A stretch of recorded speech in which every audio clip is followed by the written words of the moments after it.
Hello everyone, this is Sakshi Vaishnavi and welcome to Magnet Brains. So students, अब हम क्या पढ़ने वाले हैं। अब हम लोग अपनी 12th क्लास इकोनॉमिक्स में इंडियन इकोनॉमिक डेवलपमेंट का जो चैप्टर 4 है पॉवर्टी, उसके एमसीक्यूज करने वाले हैं। हम लोग बहुत सारे एमसीक्यूज करेंगे, हम लोग असर्शन रीजन बेस्ड क्वेश्चंस भी करेंगे एंड और भी जो भी डिफरेंट काइंड ऑफ क्वेश्चंस हैं जो कि सीबीएसई के पैटर्न के अकॉर्डिंग हमें पढ़ने हैं, वो सारे हम लोग इसी लेक्चर में कंप्लीट करेंगे।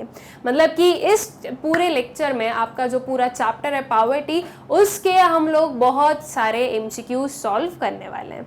इसका स्टूडेंट्स हम लोग वन शॉट रिवीजन ऑलरेडी कर चुके हैं, उसकी लिंक आप लोगों को डिस्क्रिप्शन में मिल जाएगी। अगर आप लोगों ने उसका वन शॉट रिवीजन या मैं ये बोलूँ कि पॉवर्टी जो हमारा चैप्टर है, अगर आपने उसे रिवाइज नहीं किया है तो पहले उसे रिवाइज करें एंड देन जो है एमसीक्यूज आप लोग पढ़ें।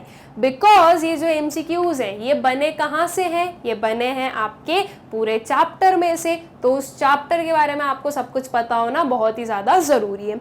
स्टूडेंट्स, एमसीक्यूज को सॉल्व करने के लिए बहुत ज़्यादा इंपॉर्टेंट है कि आप जो हो एक एक लाइन बहुत अच्छे से पढ़ो ऑफ एनसीईआरटी ऑल्सो। यूजुअली होता क्या है कि हम लोग रिफ्रेशर्स यूज़ करते हैं, रिफ्रेशर्स के थ्रू ही अपना पूरा चैप्टर कंप्लीट कर लेते हैं एंड ऐसी बहुत सारी जो स्टेटमेंट्स हैं जो कि एनसीईआरटी में गिवन होती है लेकिन अपने रिफ्रेशर्स में नहीं होती है, वो हम लोग स्किप कर जाते हैं, लेकिन एमसीक्यूज वहीं से कहीं से बन जाते हैं। तो ये जो चीज़ है या ये जो पर्टिकुलर प्रॉब्लम है वो अराइज हो सकती है कि आपको लगेगा कि ये क्वेश्चन तो हमने पढ़ा ही नहीं है या ये कंसेप्ट तो हमने पढ़ा ही नहीं है। तो उसके लिए जो आपको एक बेसिक चीज़ करनी वो ये है कि एनसीईआरटी भी ज़रूर पढ़ें। सिर्फ एक बार उसको रीड कर लो, कंसेप्ट्स तो आपके सारे क्लियर हैं ही। अगर कुछ ऐसे पॉइंट्स होंगे जो आपके रिफ्रेशर्स में नहीं गिवन है तो वो चीज़ भी आप लोगों को वहाँ से मिल जाएगी।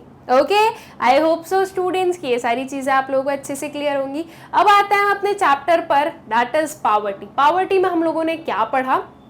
पॉवर्टी में हम लोगों ने पॉवर्टी का मतलब पढ़ा, पुअर कौन होते हैं, अर्बन पुअर, रूरल पुअर देखा हम लोगों ने, ठीक है। फिर हम लोग कैसे पुअर और नॉन पुअर में डिफरेंशिएट करते हैं, so that is with the help of poverty line. Poverty line सबसे पहले जो है कुछ adult jail cost of living पर बनी थी। Okay, 3/4 of adult jail cost of living इस पर्टिकुलर पॉइंट ऑफ व्यू से जो है पॉवर्टी लाइन डिफाइन की गई थी। फिर उसके बाद में उसमें चेंजेस लाए गए। आज की डेट में जो पॉवर्टी लाइन है वो कुछ मिनिमम कैलोरी इनटेक के बेसिस पर है और उसे हम जो है अपने न्यूमेरिकल आई मीन टू से मॉनेटरी टर्म्स में भी डिफाइन करते हैं। जो पॉवर्टी लाइन होती है वो क्या करती है? पुअर और नॉन पुअर को डिस्टिंग्विश करती है। ओके, फिर उसके बाद में हम ये बोलते हैं कि जो भी पॉवर्टी लाइन के बिलो है वो लोग कौन है? वो लोग हैं पुअर, और जो पॉवर्टी लाइन के अबव है वो है नॉन पुअर।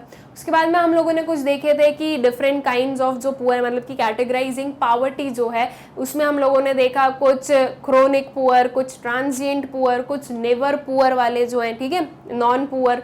तो ये सब कुछ हम लोगों ने पढ़ा। फिर हम लोगों ने कुछ ये पढ़ा कि पॉवर्टी के पीछे के रीजंस क्या हैं, व्हाट कॉजेस पॉवर्टी। ओके, फिर उसके बाद में पॉवर्टी कैसे रिमूव की जा सकती है, मतलब कि जो गवर्नमेंट का क्या अप्रोच है पॉवर्टी को रिमूव करने का।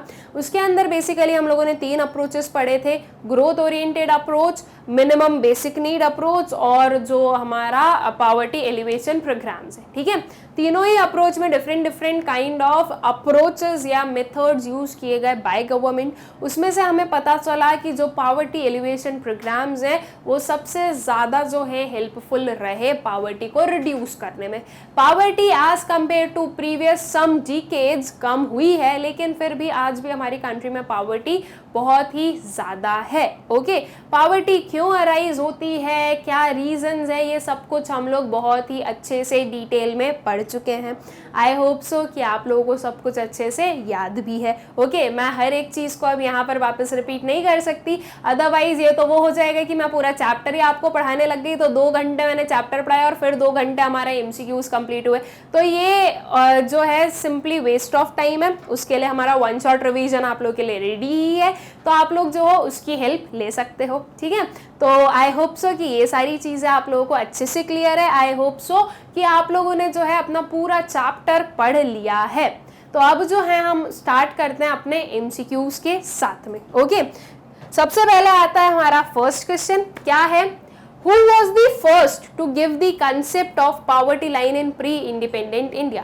प्री इंडिपेंडेंट इंडिया में सबसे पहले किसने पावर्टी लाइन का कंसेप्ट दिया था?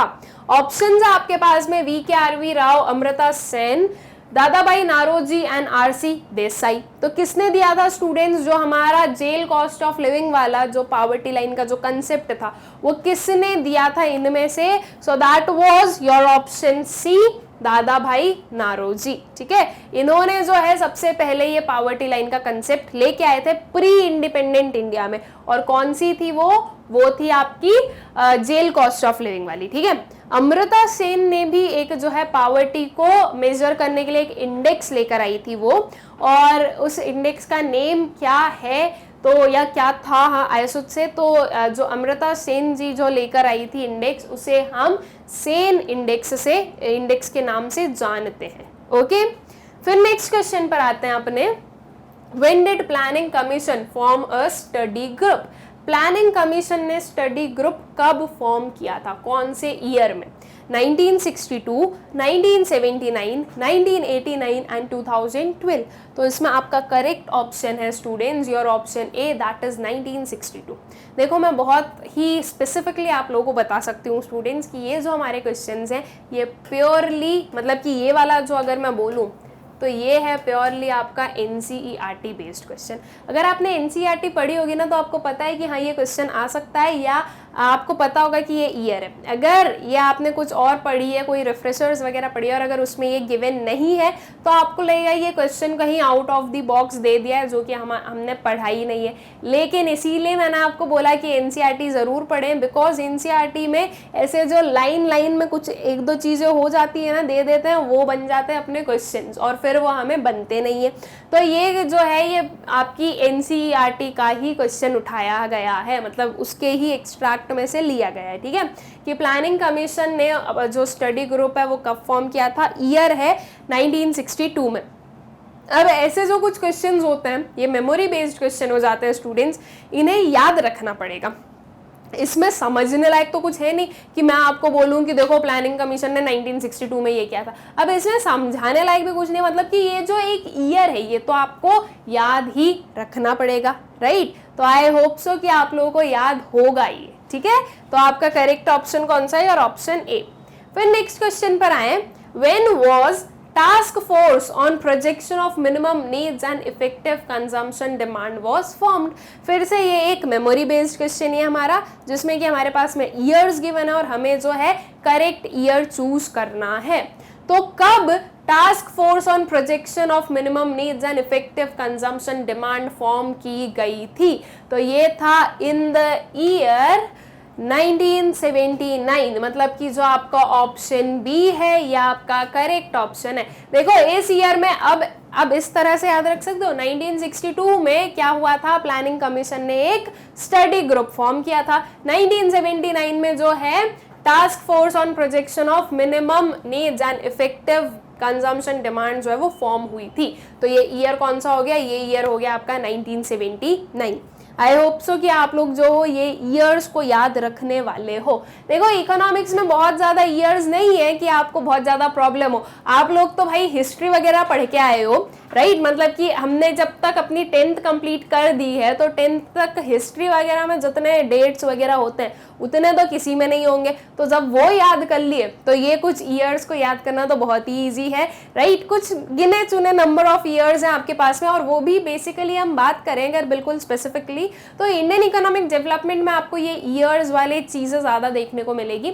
मैक्रो इकोनॉमिक्स में या फिर मैं अपने 11th की भी बात कर लें अगर हम स्टैटिस्टिक्स एंड माइक्रो इकोनॉमिक्स में, तो उनमें इतने नहीं होंगे जितने इसमें है, इस पर्टिकुलर बुक में हमारी, बिकॉज वो पूरा जो है वो हमें पूरा सिनेरियो बता रही है ना, प्री इंडिपेंडेंट से लेकर पोस्ट इंडिपेंडेंट तक, इसलिए जो है इनमें ईयर्स जो है वो ज़रूरी हो जाते हैं। ठीक है, तो आई होप सो कि आप लोग ये जो थोड़े बहुत ईयर्स हैं ये याद रखोगे। Next question, when was expert group formed, expert group कब फॉर्म हुआ था? 1962, 1979, 1989 एंड 2012। तो आपका ऑप्शन सी करेक्ट है, दैट इज 1989। अब देखो यहाँ पर तो आपके पास में लाइन से क्वेश्चंस आ गए, इसलिए आपको जो है इसका आंसर बताने में आपके लिए इजी होगा कि भाई 1962 में तो स्टडी ग्रुप फॉर्म हुआ था, 1979 में तो वो task of minimum programme needs वाली चीज हुई थी। तो फिर अब बचा 1989, 2012, तो इनमें से हमने 1989 बता दिया क्योंकि 2012 तो बहुत नई चीज हो गई। तो ये तो अभी के लिए आपके लिए इजी होगा कि आप बता दो, लेकिन एग्जाम में ऐसा थोड़ी ना कि सब आपसे यही क्वेश्चंस पूछेंगे, है ना। हो सकता है कि ये पूछे, पहले वाले दो ना पूछे, तो इसके लिए आपको याद रखना जरूरी है। ये ट्रिक मत यूज करना कि अच्छा फर्स्ट में ही हो गया, सेकंड में हो गया तो अब यही बचा होगा, ये मत यूज करना, ठीक है। तो आपका इसका करेक्ट आंसर क्या है कि एक्सपर्ट ग्रुप कब फॉर्म हुआ था? तो वो फॉर्म हुआ था in the year 1989। Okay, I hope so कि ये क्वेश्चन भी आप लोगों को क्लियर हो गया होगा। नेक्स्ट पर आते हैं, according to jail cost of living poverty line is estimated at. जो जेल कॉस्ट ऑफ लिविंग है, मतलब कि जो किसने दिया था? दादा भाई नारोजी ने दी थी जो पॉवर्टी लाइन का कंसेप्ट, उसके अकॉर्डिंग जो पॉवर्टी लाइन है वो इनमें से कैसे एस्टिमेट की जाती है? 3/4 of adult jail cost of living, 1/3 of adult jail cost of living, 1/4 of adult jail cost of living और 2/3 of adult jail cost of living. तो इसे कैसे डिफाइन की गई थी students? That was through 3/4 of adult jail cost of living. मतलब कि आपका जो ऑप्शन ए है ये करेक्ट होगा। ओके, कि जो एक अडल्ट की जेल की कॉस्ट ऑफ लिविंग है, अगर उसका 3/4 भी कोई पर्सन की कॉस्ट ऑफ लिविंग है तो वो पॉवर्टी लाइन के अबव है, अगर उसके नीचे है तो वो पॉवर्टी लाइन के नीचे आ रहा है, मतलब कि वो क्या है? वो एक पुअर पर्सन है। ओके, देखो ये जो पूरा 3/4 है ये पूरा कैसे निकाला गया था ये भी हम लोगों ने पढ़ा है जब हम लोगों ने अपना ये चैप्टर पढ़ा था उस टाइम पर। तो इसको जो है फाइंड आउट करने के लिए जो प्रॉपर दादा भाई नारोजी हैं उन्होंने क्या किया था? उन्होंने ये बोला था कि हाफ पॉपुलेशन तो कुछ चिल्ड्रन हो गई, उनमें से हाफ हैं जो कि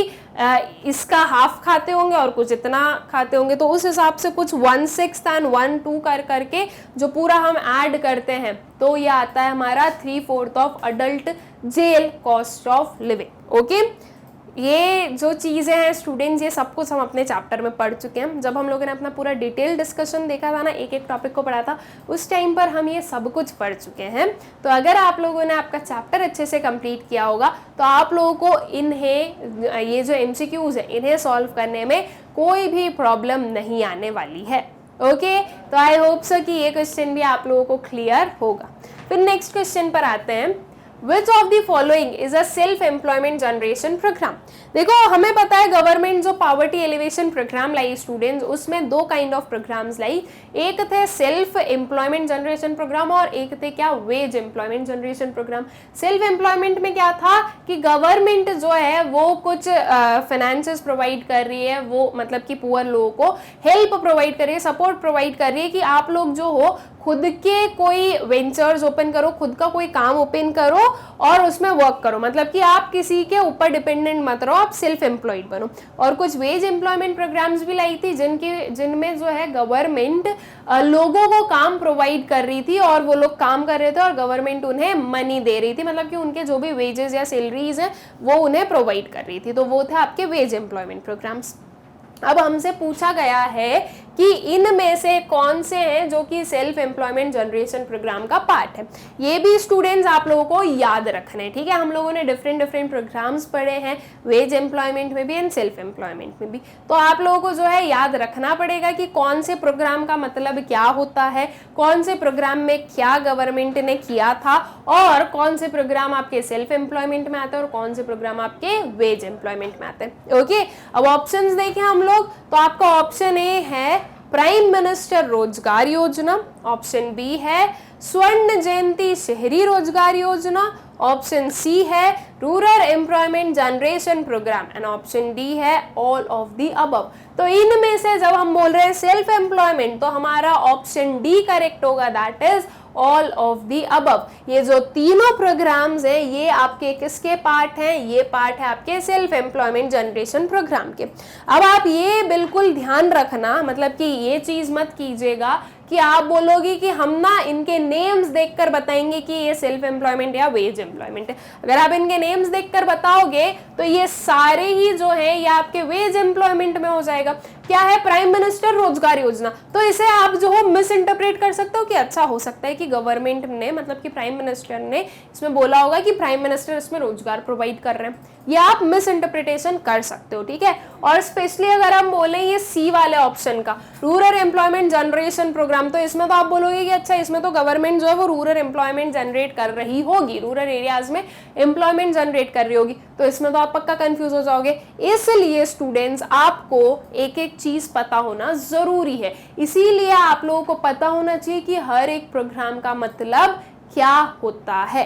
ओके तो आपका इसमें करेक्ट ऑप्शन कौन सा हुआ? आपका इसमें करेक्ट ऑप्शन हुआ और option D, that is all of the above, जो कि ये शो कर रहा है कि ये तीनों ही क्या है? ये तीनों ही आपके सेल्फ एम्प्लॉयमेंट प्रोग्राम्स हैं। ओके फिर चले नेक्स्ट क्वेश्चन पर। Name the programme that covers elderly people, poor women who are destitute and widows. ठीक है, इनमें से कौन सा प्रोग्राम है जो कि एल्डरली पीपल को कवर कर रहा है और पुअर वुमेन को, जो कि डेस्टिट्यूट हैं, विडोज है, मतलब कि कोई भी उनका हम बोलेंगे कोई भी सहारा नहीं है। ठीक है, तो ऐसे लोगों के लिए कौन सा प्रोग्राम जो है इम्प्लीमेंट किया गया था? National Rural Employment Guarantee Act, National social assistance Programme, Integrated Child Development programme and National Food for Work Programme. अब इसका जो आंसर है स्टूडेंट्स वो आप लोगों को बहुत ही इजीली मिल जाना चाहिए विदाउट एनी कंफ्यूजन्स, जो कि क्या होगा? और option B, that is national social assistance Programme. अब क्यों मिल जाना चाहिए? देखो अगर मान लो बाय चांस आपको जो है इसका मतलब नहीं पता, मतलब कि मतलब नहीं, इसका जो प्रोग्राम का नेम है वो मान लीजिए कि आपको नहीं पता, तो आप जो हो ये ऑप्शंस को देखकर बहुत ही इजीली क्या कर सकते हो? एलिमिनेशन कर सकते हो। कैसे? देखो जो national Rural Employment Guarantee act है ये तो क्या है? ये तो हम बोलेंगे ये जो हम बोलते हैं एमजी नरेगा वाली चीज, right, Mahatma Gandhi National Rural employment Generation Act, ये उसका ही, उसमें से एमजी हटा दे, महात्मा गांधी नहीं लिखा और बाकी का पूरा लिख दिया, तो इसमें तो जो गवर्नमेंट है वो एम्प्लॉयमेंट प्रोवाइड करती है। और साथ ही साथ में अगर वो भी मतलब नहीं पता है तो भी इसको देखकर समझ में आ जाएगा national Rural Employment Guarantee act, government जो है वो एल्डरली पीपल को तो नहीं बोलेगी कि आप आके काम करो, ठीक है, पुअर वुमेन जो कि विडोज या कुछ हैं उन्हें बोल दिया, जो कि एल्डरली नहीं है। ठीक है, अगर एल्डर्स की बात करें हम, ओके, मतलब कि एकदम हम बात कर रहे हैं बूढ़े लोगों की, तो उन्हें गवर्नमेंट नहीं बोलेगी कि आप आकर काम करो, तो ऑब्वियस सी चीज है कि फर्स्ट वाला ए ऑप्शन आपका नहीं हो सकता। जो सी है वो क्या बोल रहा है? इंटीग्रेटेड चाइल्ड डेवलपमेंट स्कीम, मतलब कि ये तो चाइल्ड के लिए, हम बात कर रहे हैं एल्डरली पीपल की, तो ये भी नहीं हो सकता। फिर आएगा National Food for Work Programme, यहाँ पर भी कुछ हमें लग रहा है कि भाई national Food for work, food मिलेगा फॉर डूइंग वर्क, तो ये इधर फिर से वही चीज कि एल्डरली पीपल को वर्क करने की नहीं बोलेंगे। अगर हम बी ऑप्शन देखें, नेशनल सोशल असिस्टेंस प्रोग्राम, तो ये चीज तो काफी हद तक हमें इसमें सही लग रही है कि गवर्नमेंट क्या कर रही है? सोशल असिस्टेंस प्रोग्राम, सोशल जो हम बोलेंगे कि एक सोशल वर्क जो कि इन लोगों को क्या कर रहे हैं? असिस्ट कर रहे हैं, मतलब कि आपका ऑप्शन बी जो है वो करेक्ट होगा। ये सिर्फ उस केस में मैंने बताया कि अगर मान लो आपके पास में यही ऑप्शंस हैं तो इनमें आप एलिमिनेशन कैसे करोगे अगर आपको इसका आंसर नहीं पता हो तो। वैसे ऐसा होना ही नहीं चाहिए कि आपको आंसर नहीं पता है, आपको पूरी कोशिश क्या करनी है कि आपको हर एक चीज का आंसर पता है। ओके, तो आपका जो ऑप्शन बी है वो आपका करेक्ट ऑप्शन होगा। फिर नेक्स्ट क्वेश्चन पर आए, Which of the following programs is associated with food security and nutritional status of the poor? कौन सा प्रोग्राम है जो कि किससे एसोसिएटेड है?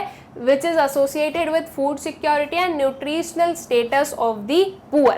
public distribution system, integrated child development scheme, and option C is midday meal scheme, and option D is all of the above. तो इसका correct option कौन सा होगा? इसका करेक्ट ऑप्शन होगा आपका option D, that is all of the above. Students, ये तीनों ही जो हमारे स्कीम्स हैं, जो तीनों ही गवर्नमेंट की स्कीम्स हैं, प्रोग्राम्स हैं, ये तीनों में एक बोलेंगे कि एक फूड से रिलेटेड चीजें हैं ही. पब्लिक डिस्ट्रीब्यूशन सिस्टम क्या है? पीडीएस जो पब्लिक डिस्ट्रीब्यूशन सिस्टम है, इसमें गवर्नमेंट जो पुअर लोग हैं उन्हें खाना प्रोवाइड कर रही है. ओके, ग्रेन्स वगैरह प्रोवाइड करते हैं, खाना पका हुआ खाना नहीं, बट जो भी जैसे कि गेहूं है, चने हैं, दाल है, ये जो सारी चीजें हैं ये गवर्नमेंट प्रोवाइड कर रही है किसको? पुअर लोगों को, बहुत ही ज्यादा नॉमिनल रेट्स पर. नॉमिनल कैसे रेट्स? 1 रुपी kg, 2 रुपी kg, ये कुछ जो है प्राइजेस रखे गए ताकि हर एक जो पुअर पर्सन है वो अफोर्ड करे और इन सारी चीज़ों को कंज्यूम करे और उसका जो है प्रॉपर हम बोलेंगे कि प्रॉपर जो न्यूट्रिशनल इंटेक है वो हो सके. ठीक है, तो ये भी किस चीज़ से रिलेटेड है? आपके यही चीज़ों से, फूड सिक्योरिटी और न्यूट्रिशनल लेवल से. इंटीग्रेटेड चाइल्ड डेवलपमेंट स्कीम क्या बोलती है students? Integrated Child development scheme ये बोलती है कि एक चाइल्ड का ओवरऑल डेवलपमेंट होना चाहिए. ठीक है, एक जो चाइल्ड है वो मतलब जब से वो थोड़ा बड़ा हुआ है तब से लेकर जब तक वो चाइल्ड की कैटेगरी में आ रहा है उसका एक प्रॉपर ओवरऑल डेवलपमेंट होना है. तो ओवरऑल डेवलपमेंट में उसका जो खाना पीना है उसका भी ध्यान दिया जाएगा. So that is Integrated Child Development. Mid day meal Scheme, ये तो खाने पर ही बेस्ड है कि आप जो स्कूल आओ और हम आपको क्या करेंगे? मिड डे मील देंगे, एक वक्त का पूरा पौष्टिक भोजन दिया जाएगा. ठीक है, पूरा क्या दिया जाएगा? पौष्टिक भोजन दिया जाएगा, मतलब कि प्रॉपर जो न्यूट्रिशनल लेवल है वो भी मेंटेन रहेंगे और एक पर्सन जो है वो एटलीस्ट 1 टाइम तो पेट भर के खा सकेगा. ठीक है, तो ये तीनों ही आपकी इसके अंदर आ रही है, food security and nutritional status of poor वाले प्रोग्राम में. तो इसके लिए आपका जो ऑप्शन डी है, ऑल ऑफ द अबव, ये आपका करेक्ट ऑप्शन होगा. ठीक है, आई होप सो कि ये क्वेश्चन भी आप लोगों को क्लियर हो गया है. फिर नेक्स्ट क्वेश्चन पर आए. Amrita Sen developed an index to measure poverty which is called. अभी मैंने थोड़ी देर पहले एक कोई से क्वेश्चन में आपको इसका आंसर बता ही दिया है, तो आई होप सो कि आप लोगों को भी इसका आंसर पता ही है. क्या है हमारे पास में जो ऑप्शंस हैं वो Sen index, poverty gap index, squared gap index and human poverty index. तो इसका करेक्ट ऑप्शन कौन सा है? Your option A, that is Sen index. ठीक है, आई होप सो कि ये क्वेश्चन भी क्लियर हो गया है आप लोगों को. नेक्स्ट पर आए. When the number of poor is estimated as the proportion of people below poverty line, it is called.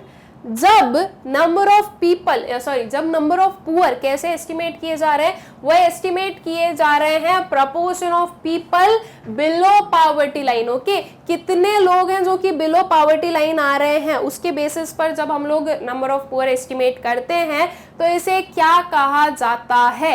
Option A is below poverty line, option B is above poverty line, option C is head count ratio and option D is poverty index. तो इसका correct answer कौन सा है students? इसका correct answer है आपका option C, that is head count ratio. जो head count ratio होता है ये उसकी प्रॉपर डेफिनेशन है. अगर आप लोगों ने हेड काउंट रेशियो पढ़ा है तो आपको इसका जो आंसर है वो भी पता है. बहुत ही सिंपल सा क्वेश्चन था स्टूडेंट्स, बिल्कुल भी घुमा फिरा कर नहीं पूछा गया, एकदम सीधा सीधा पूछा गया है. आप लोगों को जो है इसका आंसर पता होना चाहिए. ठीक है, तो इसका आंसर क्या हुआ? Your option C, that is head count ratio. फिर हम लोग चलें अपने नेक्स्ट क्वेश्चन पर. When was National Food for Work programme launched? जो National Food for Work Programme है वो कब लॉन्च हुआ था? देखो, मैंने आपको बोला कि ये कुछ चीज़ें आप लोगों को याद रखनी पड़ेगी. हर एक जो हमारा पॉवर्टी एलिवेशन प्रोग्राम है जो कि आपकी बुक्स में गिवन है उतने ही, ऐसे तो नंबर ऑफ हैं लेकिन जो आपकी बुक्स में गिवन है हम उनकी बात करें तो ये सारे प्रोग्राम्स का क्या मतलब है, ये कब लॉन्च की गई, इसका क्या ऑब्जेक्टिव था, ये चीज़ें आप लोगों को पता होनी चाहिए. ठीक है, तो जो National Food for Work Programme है वो कब लॉन्च किया गया था? ए है आपका 1992, 2005, 2004 एंड 2012. तो इसमें आपका करेक्ट ऑप्शन कौन सा है? आपका करेक्ट ऑप्शन है और option B option C, that is 2004. ठीक है, 2004 में जो है National Food for Work Programme launch किया गया था. ठीक है, फिर नेक्स्ट क्वेश्चन पर आते हैं. Who advocated that India would be truly independent only when the poorest of its people become free of human suffering. ये किसने बोला था? ये जो भी हमारे पास में ऑप्शंस हैं इनमें से किसने बोला था ऐसा कि जो इंडिया है वो ट्रूली इंडिपेंडेंट कब बनेगी?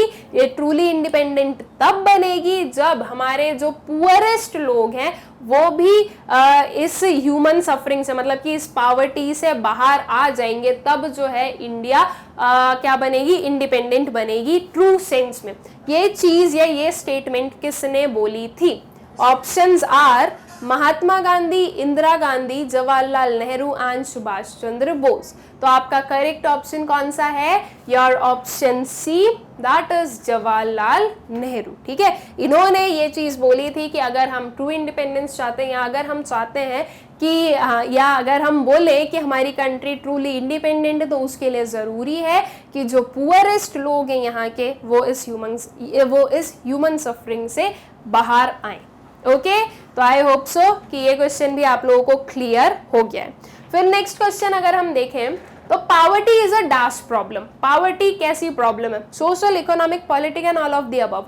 बहुत ही सिंपल सा क्वेश्चन है, पता ही होगा आप लोगों को आंसर। क्या है इसका answer? Your option D, that is all of the above. मतलब कि जो पावर्टी है वो एक सोशल प्रॉब्लम भी है, वो एक इकोनॉमिक प्रॉब्लम भी है, वो एक पॉलिटिकल प्रॉब्लम भी है। मतलब कि पावर्टी हम सीधा सा बोलेंगे कि एक वो बहुत ही मेजर प्रॉब्लम है जो कि हमें हर एक चीज में देखने को मिलेगी। मतलब कि poverty is all of the above problem. ठीक है, तो ये भी बहुत ही सिंपल सा क्वेश्चन था। आई होप सो कि क्लियर भी हो गया है।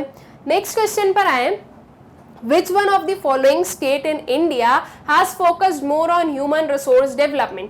कौन सा स्टेट है इंडिया में इनमें से जिसमें सबसे ज्यादा फोकस कहाँ पर था? ह्यूमन रिसोर्स डेवलपमेंट पर। पंजाब, कर्नाटका, केरला एंड तमिलनाडु। स्टूडेंट्स, ये बहुत ही इजी क्वेश्चन है एंड आई होप सो कि ये आप लोगों को पता भी होगा। ये बहुत ही कॉमन क्वेश्चन है, बहुत ही जनरल क्वेश्चन है। तो इसका करेक्ट आंसर कौन सा है? इसका करेक्ट आंसर है और option C, that is Kerala. Kerala में आप देखोगे कि ह्यूमन रिसोर्स डेवलपमेंट पर ज्यादा ध्यान दिया गया, बाकी के डेवलपमेंट पर नहीं। मतलब कि एक सिंपल सी चीज है ना, अगर आपका ह्यूमन रिसोर्स डेवलप्ड होगा तो आपका स्टेट भी तो डेवलप्ड होगा। वो ह्यूमन रिसोर्स जो कि हम लोग बोले कि हमारा जो चैप्टर 5 आता है आपका इंडियन इकोनॉमिक डेवलपमेंट का, ह्यूमन कैपिटल फॉर्मेशन, उसमें हमें पता है कि अगर ह्यूमन रिसोर्स डेवलप्ड है तो वो ये एक डेवलप्ड ह्यूमन बीइंग ही जो है वो आगे किस चीज में कन्वर्ट करेगा? आपकी कंट्री के, आपके स्टेट के ग्रोथ में। ठीक है, तो केरला जो है उसमें सबसे ज्यादा फोकस जो है वो किस पर किया गया था? ह्यूमन रिसोर्स डेवलपमेंट पर। आई होप सो कि ये क्वेश्चन भी आप लोगों को क्लियर हो गया।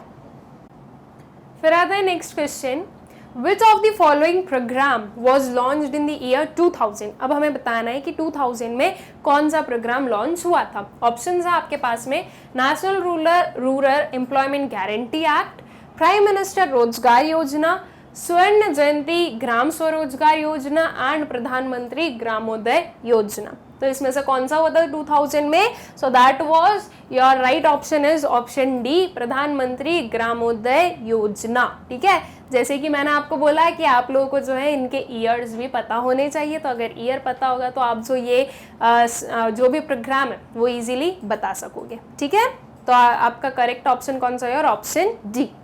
फिर नेक्स्ट क्वेश्चन पर चले, Who conducts the periodical sample survey for estimating the poverty line in India? Poverty line को एस्टिमेट करने के लिए जो पीरियोडिक सैंपल सर्वे है वो कौन करता है? National Survey Organisation, National Sample Survey Organisation, Central Statistical Organisation and none of these. बहुत ही सिंपल सा इसका आंसर होगा, कौन सा होगा? Your option B, that is National Sample Survey Organization, that is NSSO।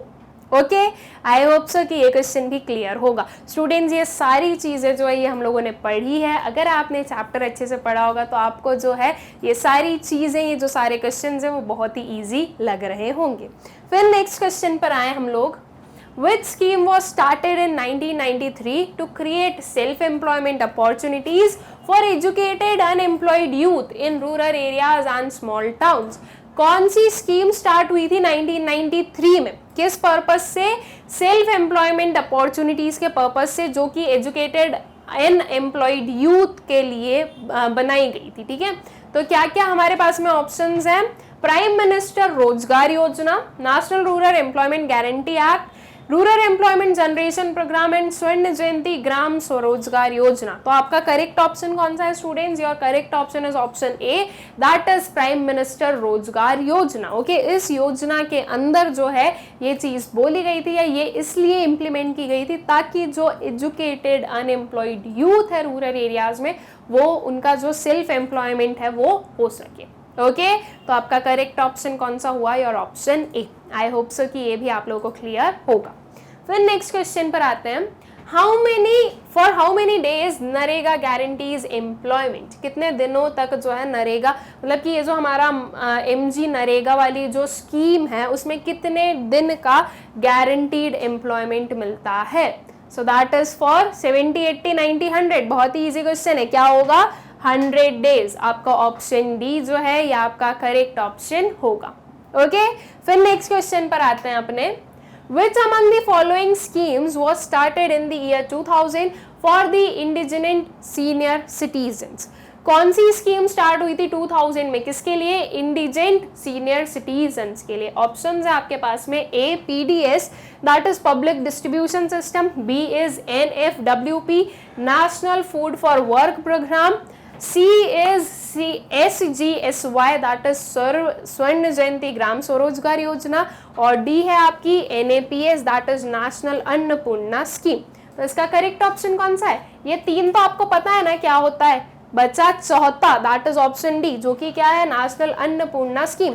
मैंने क्यों बोला कि ये तीन पता है? बिकॉज ये अभी तक भी हम लोगों ने पहले पढ़ ली और ये बहुत ही ज्यादा कॉमन है, तो ये पता ही होंगे। अगर आपने बाय चांस पढ़ने में स्किप भी किया होगा तो आपने यही वाला किया होगा, जो कि आपको करना नहीं है, सब कुछ NCERT में गिवन है आपके। ओके, तो आपका करेक्ट ऑप्शन कौन सा हुआ? National Annapurna scheme.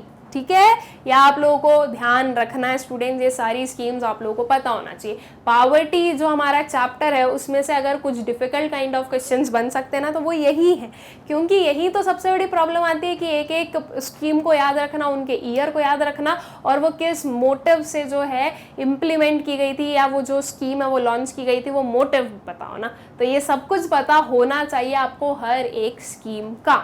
ठीक है, आई होप सो कि ये क्वेश्चन भी आप लोगों को क्लियर होगा। नेक्स्ट क्वेश्चन पर आते हैं, what is the cause of relative poverty? Relative poverty के कॉज क्या है? Unemployment, illiteracy, inequalities of income और चाइल्ड लेबर। रिलेटिव पॉवर्टी क्या होती है स्टूडेंट्स? रिलेटिव पॉवर्टी का मतलब ये होता है कि हम पुअर हैं इन कंपैरिजन टू अदर। मैं पुअर हूँ अगर मैं अपने आप को कंपेयर कर रही हूँ अंबानी से, तो राइट, ये क्या है? ये है रिलेटिव पॉवर्टी। ये क्यों अराइज हुई मेरे और अंबानीज के बीच में? ये जो पॉवर्टी है या जो मैं बोल रही हूँ कि मैं पुअर हूँ, ये क्यों अराइज हुआ? ये अराइज हुआ because of inequalities of income. मेरी और उनकी इनकम में बहुत डिफरेंस है, इसलिए जो है मैं बोल रही हूँ कि मैं पुअर हूँ। तो मतलब कि आपका करेक्ट ऑप्शन कौन सा होगा इसमें से? समझ गए आप लोग? That is your option C, inequalities of income. जो रिलेटिव पॉवर्टी है उसका कॉज क्या है? उसका कॉज है इनइक्वालिटीज ऑफ इनकम। मैं एक्चुअल में पुअर नहीं हूं, लेकिन मैं अगर अपने आप का कंपैरिजन कर रही हूँ किसी रिचर पर्सन के साथ में, तो मैं उसके कंपैरिजन में क्या हूँ? पुअर हूँ। ठीक है, तो this is what we call relative poverty, और ये अराइज होने के पीछे का रीजन है इनइक्वालिटीज ऑफ इनकम। फिर नेक्स्ट क्वेश्चन पर आए, reason for chronic indebtedness among the poor. इनमें से कौन सा है जो कि पुअर की इनडेप्थनेस, जो क्रोनिक इनडेप्थनेस है उसका रीजन है?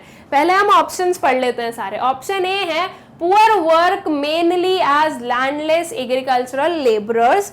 Option B is poor borrow money from lenders who charge high rate of interest. Option C है the poor are highly vulnerable, they are not able to negotiate their legal wages from employers and are exploited, and option D है poor are landless even if some of them possesses land, it is only dry or waste land। अब देखा जाए students तो ये जो सारी चीजें हैं, राइट, ये जो सारे ऑप्शंस हैं ये पुअर को लेकर क्या है? सही हो रहे हैं, लेकिन हमें तो अब इसमें से एक ऑप्शन चूज करना है, राइट। अब क्वेश्चन क्या है कि जो क्रोनिक इनडेप्थनेस है वो क्यों अराइज होती है? तो अगर हम ऑप्शन सी देखें हमारा, the poor are highly vulnerable, जो पुअर है वो बहुत ज्यादा क्या है, वनरेबल है, they are not able to negotiate their legal wages from employers and are exploited. अगर उन्हें उनके लीगल वेजेस मिले तो उनकी जो इनकम है वो होती रहेगी, इनकम होती रहेगी तो वो डेप्थनेस की चीज में नहीं जाएंगे, लेकिन उनको जो है उनका प्रॉपर वेजेस नहीं मिलते, उनका एक्सप्लॉइटेशन होता है, तो इसकी वजह से उनकी जो इन डेप्थनेस है वो भी क्या होती जाती है, इंक्रीज होती जाती है। मतलब कि आपका इसमें करेक्ट ऑप्शन कौन सा होगा, योर ऑप्शन सी। देखो ऑप्शन ए को अगर हम देखते हैं तो इसमें सिर्फ क्या बोला कि लैंडलेस एग्रीकल्चरल लेबरर्स है, तो हर एक पर्सन जो कि लैंडलेस एग्रीकल्चरल लेबरर है वो जरूरी नहीं है ना कि वो जो है ये आपके इन डेप्थनेस का शिकार हो, राइट, जरूरी नहीं है। वहीं हम बात करें कि poor borrow money from lenders who charge high rate of interest, तो ये चीज सही हो सकती है, बिल्कुल हो सकती है कि जो पुअर है वो कुछ मनी लेंडर से जो है मनी लेंड करते हैं, बोरो करते हैं, और उसके पीछे जो है वो लोग बहुत high rate of interest charge करते हैं, तो इसलिए भी वो इनडेप्थनेस है। तो ये जो ऑप्शन भी है वो बिल्कुल सही हो सकता है। देखो मैं बोल रही हूँ आपको कि ये जो चारों ही ऑप्शंस हैं ये सही दिख रहे हैं हमें, लेकिन हमें जो बेस्ट ऑप्शन है वो चूज करना पड़ेगा, बिकॉज हमारे पास में यही 4 ऑप्शन है, इन्हीं के अलावा कुछ है नहीं और हम इनमें से सिर्फ एक ही चूज कर सकते हैं, ठीक है। तो इसलिए जो है हमें जो बेस्ट वन है वो चूज करना ही पड़ेगा। तो जो ऑप्शन सी है वो हमने अपना करेक्ट आंसर चूज किया है, ठीक है। मतलब कि वो सी को चूज क्यों किया है, बिकॉज वो एकदम सही चीज भी तो बता रहा है कि जो पुअर है वो बहुत ही ज्यादा वनरेबल हैं, उनको उनके प्रॉपर वेजेस नहीं मिलते हैं, उनको जो है उनके एम्प्लॉयर्स एक्सप्लॉइट करते हैं, तो जिसकी वजह से आगे इसको जो है लिंक करते जाओ, जिसकी वजह से उनके पास में ज्यादा मनी नहीं होता है, मनी नहीं होने के कारण जो है उन्हें बोरो करना पड़ता है, ठीक है। तो ऐसे जब ये बोरोइंग्स बढ़ती है तो इनडेप्थनेस बढ़ जाता है, ओके। ये जो आपका ऑप्शन बी है इसमें सिर्फ और सिर्फ क्या बताया गया है कि क्रोनिक इनडेप्थनेस है क्योंकि बोरो किया है और उस पर हाई रेट ऑफ इंटरेस्ट है। मतलब एक जो सिर्फ एक ही रीजन बोलता है कि हाई रेट ऑफ इंटरेस्ट है इसलिए जो है इनडेप्थनेस बढ़ती है, तो सिर्फ और सिर्फ एक रीजन इसके पीछे जो हम बोलेंगे इसके पीछे रिस्पॉन्सिबल नहीं है, और भी फैक्टर्स हो सकते हैं, तो इसलिए जो हम बोल रहे हैं कि अपना C option is the correct option, okay. फिर नेक्स्ट क्वेश्चन पर चलते हैं।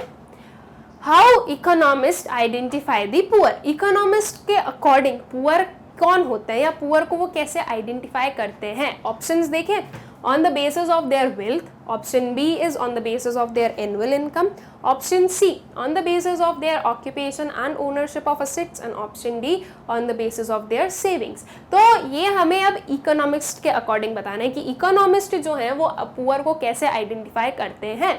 तो वो लोग आइडेंटिफाई करते हैं on the basis of their occupation and ownership of assets, कौन कितना असेट ओन कर रहा है, किस काइंड का ऑक्यूपेशन है, इस पर जो है डिपेंडेंट या इसके थ्रू जो है इकोनॉमिस्ट आइडेंटिफाई करते हैं पुअर को। दैट मीन्स आपका जो ऑप्शन सी है यह आपका करेक्ट ऑप्शन है, ओके। आई होप सो कि ये क्वेश्चन भी आप लोगों को क्लियर हो गया है। फिर नेक्स्ट क्वेश्चन पर आते हैं अपने, Why poor have very limited economic opportunities?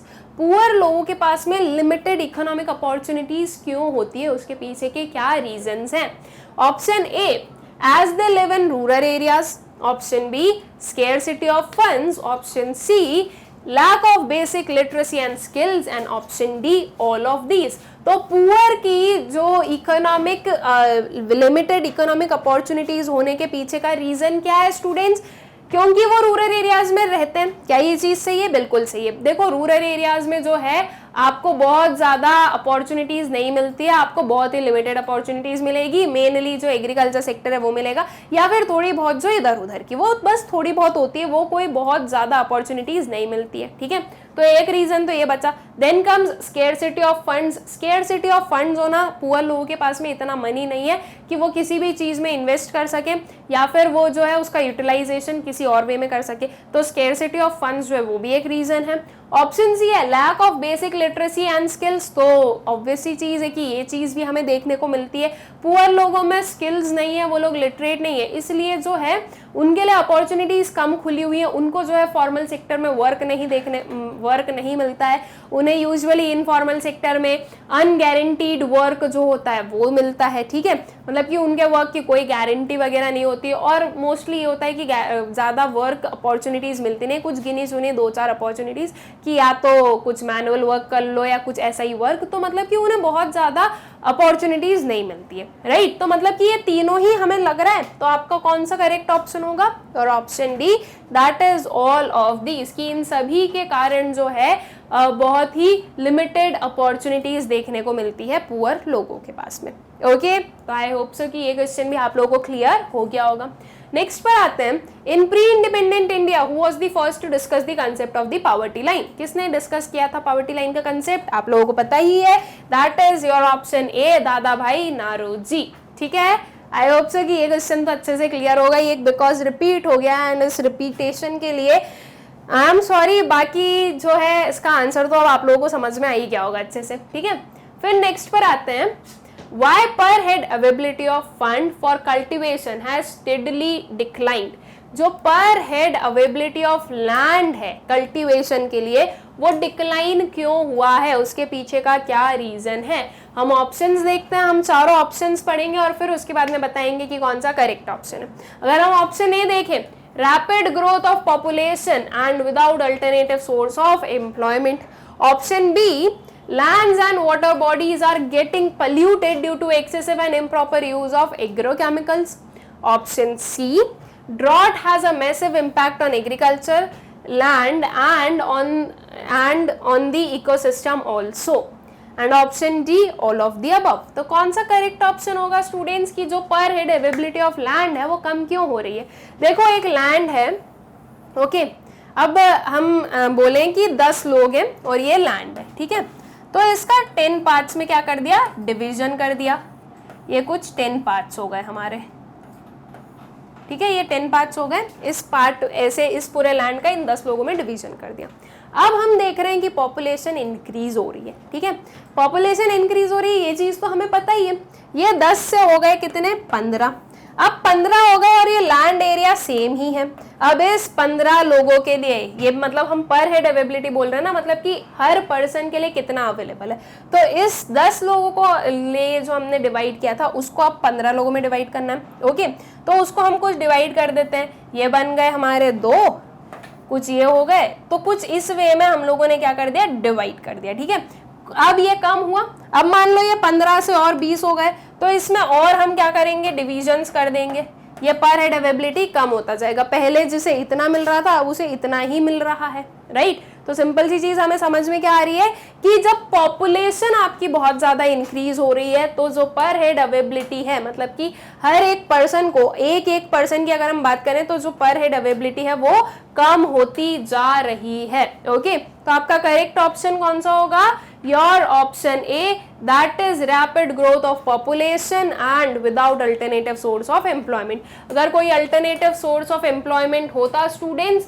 तो आपकी ये जो पर हेड अवेलेबिलिटी है ये कम नहीं होती, लेकिन हम देख रहे हैं कि एम्प्लॉयमेंट का भी कोई सोर्स नहीं है, सब लोग किस पर डिपेंडेंट है, एग्रीकल्चर पर डिपेंडेंट है, तो ये भी एक क्या क्रिएट कर रहा है, ये भी एक प्रॉब्लम क्रिएट कर रहा है और ये भी एक शो कर रहा है कि जो पर हेड अवेलेबिलिटी है वो रिड्यूस हो रही है।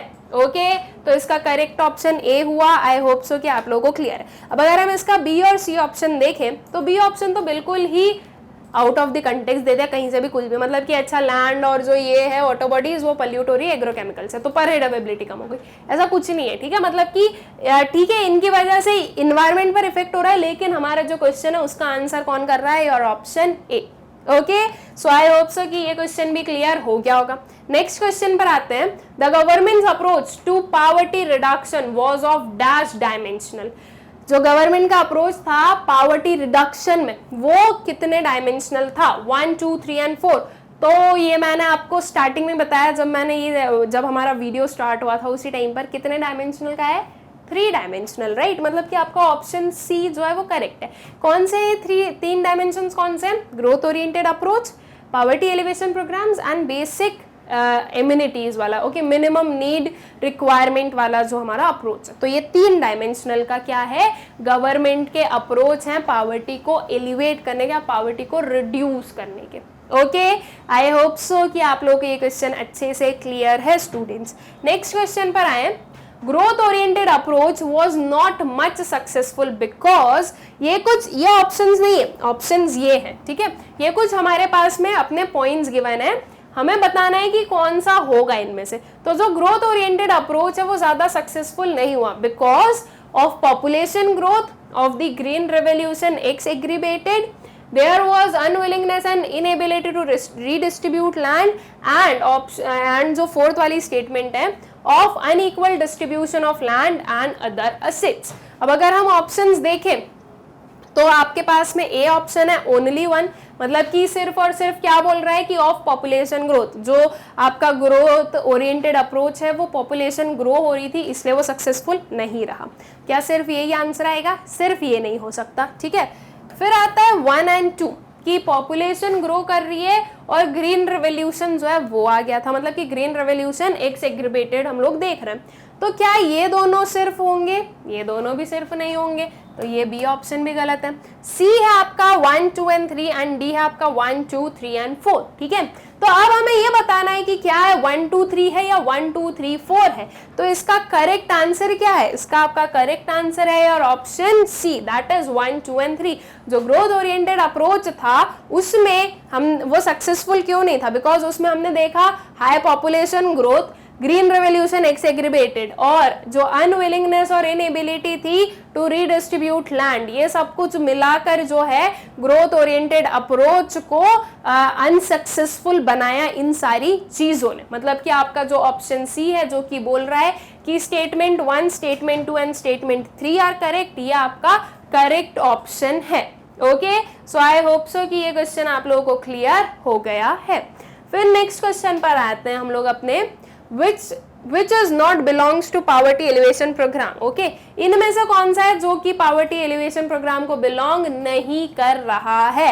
Your option A rural employment generation programme, option B prime minister's Rozgar Yojana, C is Swarna Jayanti Shahari Rozgar Yojana and D is national social assistance programme. तो पावर्टी एलिवेशन प्रोग्राम का इनमें से कौन सा पार्ट नहीं है? बहुत ही सिंपल सा ये हमारा क्वेश्चन है। आई होप सो कि आप लोगों को इसका आंसर आ गया है समझ में, जो कि क्या है आपका option D national social assistance programme. ये तीनों को तो हमने अपने पावर्टी एलिवेशन प्रोग्राम्स के अंडर पढ़ा है, राइट? तो दैट मीन्स कि ये तीनों तो है ही हमारे पावर्टी एलिवेशन प्रोग्राम। तो बचा हमारा option D that is national social assistance programme, जो कि ये शो कर रहा है कि ये इसका पार्ट नहीं है। ठीक है, आई होप सो कि ये क्वेश्चन भी आप लोगों को क्लियर हो गया है। नेक्स्ट क्वेश्चन पर आए। इन अगस्त 2005 the parliament passed a new act to provide guaranteed wage employment to every rural household whose adult volunteer is to do unskilled manual work for a minimum of 10 days in a year. This act is known as, देखो बहुत ही simple सा ये question है। क्या बोला है कि 2005 में, अगस्त 2005 में पार्लियामेंट में एक एक्ट पास हुआ था जिसमें कि ये बोला गया था कि हम लोग प्रोवाइड कर रहे हैं, मतलब गवर्नमेंट प्रोवाइड कर रही है गारंटीड वेज एम्प्लॉयमेंट। ठीक है, हर अडल्ट जो हर हाउस होल्ड के अडल्ट को कितने दिनों के लिए? 100 डेज के लिए। इस एक्ट को क्या बोला जाता है या इस एक्ट को हम किस नाम से जानते हैं? बहुत ही ये सिंपल सा हमारा क्वेश्चन है। क्या है आपके ऑप्शंस, ये देख लेते हैं। आई होप सो कि आप लोगों को इसका आंसर तो मिल ही चुका है। आपका ऑप्शन ए है Mahatma Gandhi National Rural Employment Guarantee Act, option B Minimum Wage Act, option C Minimum Wages Guarantee Act and option D Rural Employment Guarantee Act. तो आपका करेक्ट ऑप्शन कौन सा है? Your option A that is Mahatma Gandhi National Rural Employment Guarantee Act. ठीक है, आई hope so students की इसमें जो है आप लोगों को थोड़ा सा भी डाउट नहीं होगा और आई होप सो कि आप सभी को जो है इसका आंसर बन गया होगा। ये बहुत ही इजी सा क्वेश्चन था एंड आई होप कि क्लियर भी होगा। नेक्स्ट क्वेश्चन पर चलते हैं। Which scheme was launched in 2001 to improve living condition of slum? 2001 में कौन सी स्कीम लॉन्च की गई थी जिसका मोटिव क्या था? लिविंग जो आपकी स्लम की लिविंग कंडीशन है उसे इम्प्रूव करना। तो आपके पास में ये कुछ आपके ऑप्शंस गिवन हैं। प्रधानमंत्री आवास योजना, वाल्मीकि अंबेडकर आवास योजना, ग्राम आवास योजना एंड राजीव आवास योजना। तो आपका करेक्ट ऑप्शन कौन सा है? Your correct option is option B, that is Valmiki Ambedkar Awas Yojana. Okay, I hope so कि ये क्लियर है। ये तभी क्लियर होगा जब आपने एनसीईआरटी पढ़ी होगी, ठीक है। तो ये क्वेश्चन आई होप सो कि आप लोगों को क्लियर है कि 2001 में कौन सी स्कीम लॉन्च हुई थी? वाल्मीकि अंबेडकर आवास योजना, जिसका एक जो प्राइम मोटिव था वो क्या था? Improve the living conditions of slum. ठीक है, आई होप सो कि ये क्लियर हो गया है आप लोगों को। फिर नेक्स्ट क्वेश्चन पर आते हैं। Transient poor can be further categorised into absolute and relative. Options देख रहे हैं हम। Okay, B is churning and very, C is absolute and occasionally and D is churning and occasionally। जो ट्रांजिएंट पुअर होते हैं वो इनमें से कौन सी पर्टिकुलर कैटेगरी में कैटेगराइज किए जा सकते हैं? बहुत ही इजी सा क्वेश्चन है। इसका करेक्ट ऑप्शन कौन सा होगा? Your option D, that is churning and occasionally. ठीक है, मतलब कि ऐसे लोग जो कि आपके इसमें हमने क्या क्या देखे थे, स्टार्टिंग वाला जो हमारा आता है जिसमें कि हमेशा ही पुअर रहते हैं, वो होते हैं हमारे एब्सोल्यूट पुअर। ठीक है, फिर कुछ आते हैं हमारे ये ट्रांजिएंट पुअर और फिर कुछ आते हैं हमारे नॉन पुअर। तो जो ट्रांजिएंट पुअर होते हैं वो ऐसे लोग होते हैं जो कि ओकेजनली कभी कभार पुअर रहते हैं, या फिर चर्निंग पुअर जो आपके पॉवर्टी में दिखेंगे। ठीक है, तो ये होते हैं आपके ट्रांजिएंट पुअर। तो इसमें से कौन सी कैटेगरी आई? Churning and occasionally. अब स्टूडेंट्स, ये जो चीज है, या आपने अगर ट्रांजिएंट पुअर, एब्सोल्यूट पुअर और जो हमारे नॉन पुअर है, अगर ये आपने पढ़ी होगी तो ही आपको ये चीजें समझ में आएगी, मतलब कि ध्यान आएगी कि हाँ ये हो सकता है। ओके, ये जो आपके ये कैटेगराइजिंग पुअर है, इसमें जो हमने 3 मेन हेड्स देखे थे, उनके अंदर की चीजें भी आप लोगों को पता होना जरूरी है। ठीक है, और ये सब कुछ हमने पहले पढ़ा है। आई होप सो कि ये क्वेश्चन जो है ये आप लोगों को क्लियर होगा। नेक्स्ट क्वेश्चन पर आते हैं। British rule in India is to be considered as one of the major reason for poverty. Out of the following, find the correct reason for poverty due to British rule। ठीक है, British rule जो हुआ था India में वो एक major reason है poverty के पीछे का। ये कुछ हमारे पास में 5 क्या दिए हैं ऑप्शंस, 5 स्टेटमेंट्स दिए हैं। ठीक है, ऑप्शंस अभी हमारे नेक्स्ट स्लाइड में आएगा। 5 स्टेटमेंट दी है और इनमें से बोला है कि करेक्ट रीजन हमें चूज करना है पॉवर्टी का। तो क्या है आपका फर्स्ट वाला? Industrial sector was destroyed. Second जो है people force to depend on agriculture. Third है poor depends on indebtedness. Fourth is farmers are compelled to sell their produce at low price. And fifth is charged high taxes. अभी तो हमने ये सब कुछ देख लिया, इसके ऑप्शंस देखते हैं। ठीक है, ऑप्शंस देखने के बाद ही हम क्या करेंगे, अपना करेक्ट आंसर बताएंगे। सॉरी, आपके सामने जो है ऑप्शन रिवील हो गया, लेकिन अभी इसको हमें समझना है। ठीक है, क्या है ऑप्शंस? ऑप्शन ए बोल रहा है 1, 2, 3 एंड 4। ऑप्शन बी बोल रहा है 1, 2, 4 एंड 5। ऑप्शन सी बोल रहा है 1, 2 एंड 5 एंड ऑप्शन डी बोल रहा है 3, 4 एंड 5। ठीक है, तो अब जरा हम देख लें, फर्स्ट वाले को देखते हैं, 1, 2, 3 एंड 4 वाले को। ठीक है, तो ये कुछ है, industrial sector was destroyed, so yes that was destroyed, जो कि पॉवर्टी का एक रीजन है। सेकेंड है people force to depend on agriculture, ये भी बिल्कुल सही बात है, ये भी सही आएगा हमारा। थर्ड है पुअर डिपेंड्स ऑन इनडेप्थनेस, तो ये चीज तो बाद में हुई, जब पॉवर्टी में आ गए उसके बाद में जो है लोगों के ऊपर कर्ज बढ़ने लगा। जब तक पुअर नहीं थे तब तक थोड़ी ना हो रहा था, तो ये तो पॉवर्टी के बाद का रीजन है। इनडेप्थनेस के कारण पॉवर्टी नहीं, ये तो पॉवर्टी के बाद में अराइज होगा। ठीक है, तो ये नहीं आएगा। फोर्थ है आपका farmers are compelled to sell their produce at low price, क्या ये चीज सही है? यस, ये भी बिल्कुल सही है।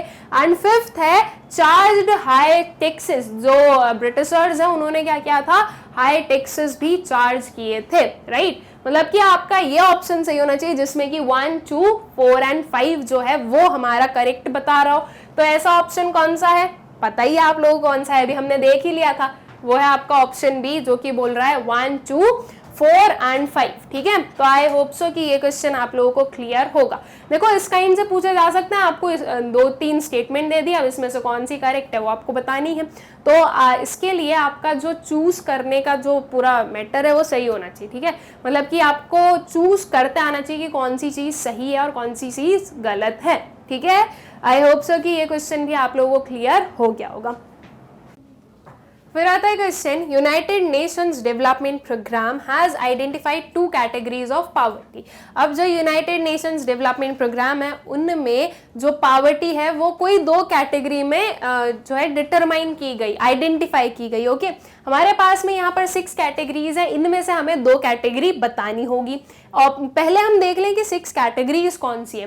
तो ये है आपकी income poverty, relative poverty, absolute poverty, human poverty, rural poverty and urban poverty. अब इसमें से हम जरा अपने ऑप्शंस देख लेते हैं, ठीक है। ये कुछ ऑप्शंस हैं 1 and 3, 1 and 4, 2 and 3 and 4 and 6, okay. तो स्टूडेंट्स इसमें आपका जो करेक्ट ऑप्शन है वो होगा आपका option B, that is 1 and 4, जो कि क्या बता रहा है, income poverty and absolute poverty, ठीक है, sorry income poverty and human poverty, ठीक है। जो यूनाइटेड नेशंस डेवलपमेंट प्रोग्राम है उन्होंने जो आपकी पावर्टी है वो 2 कैटेगरीज में जो डिवाइड किया, आइडेंटिफाई की है, वो है एक तो इनकम पावर्टी और एक है क्या, ह्यूमन पावर्टी, ठीक है। तो इसके अकॉर्डिंग आपका जो ऑप्शन है वो करेक्ट हुआ, जो कि 1 and 4 डिटरमाइन कर रहा है, जो कि आपका ऑप्शन डी, ओके। फिर आता है हमारा next question, poverty can be described as, poverty कैसे डिस्क्राइब की जा सकती है, lack of finances, lack of social capability, lack of finances but access to social facilities, और डी है बोथ ए एंड बी।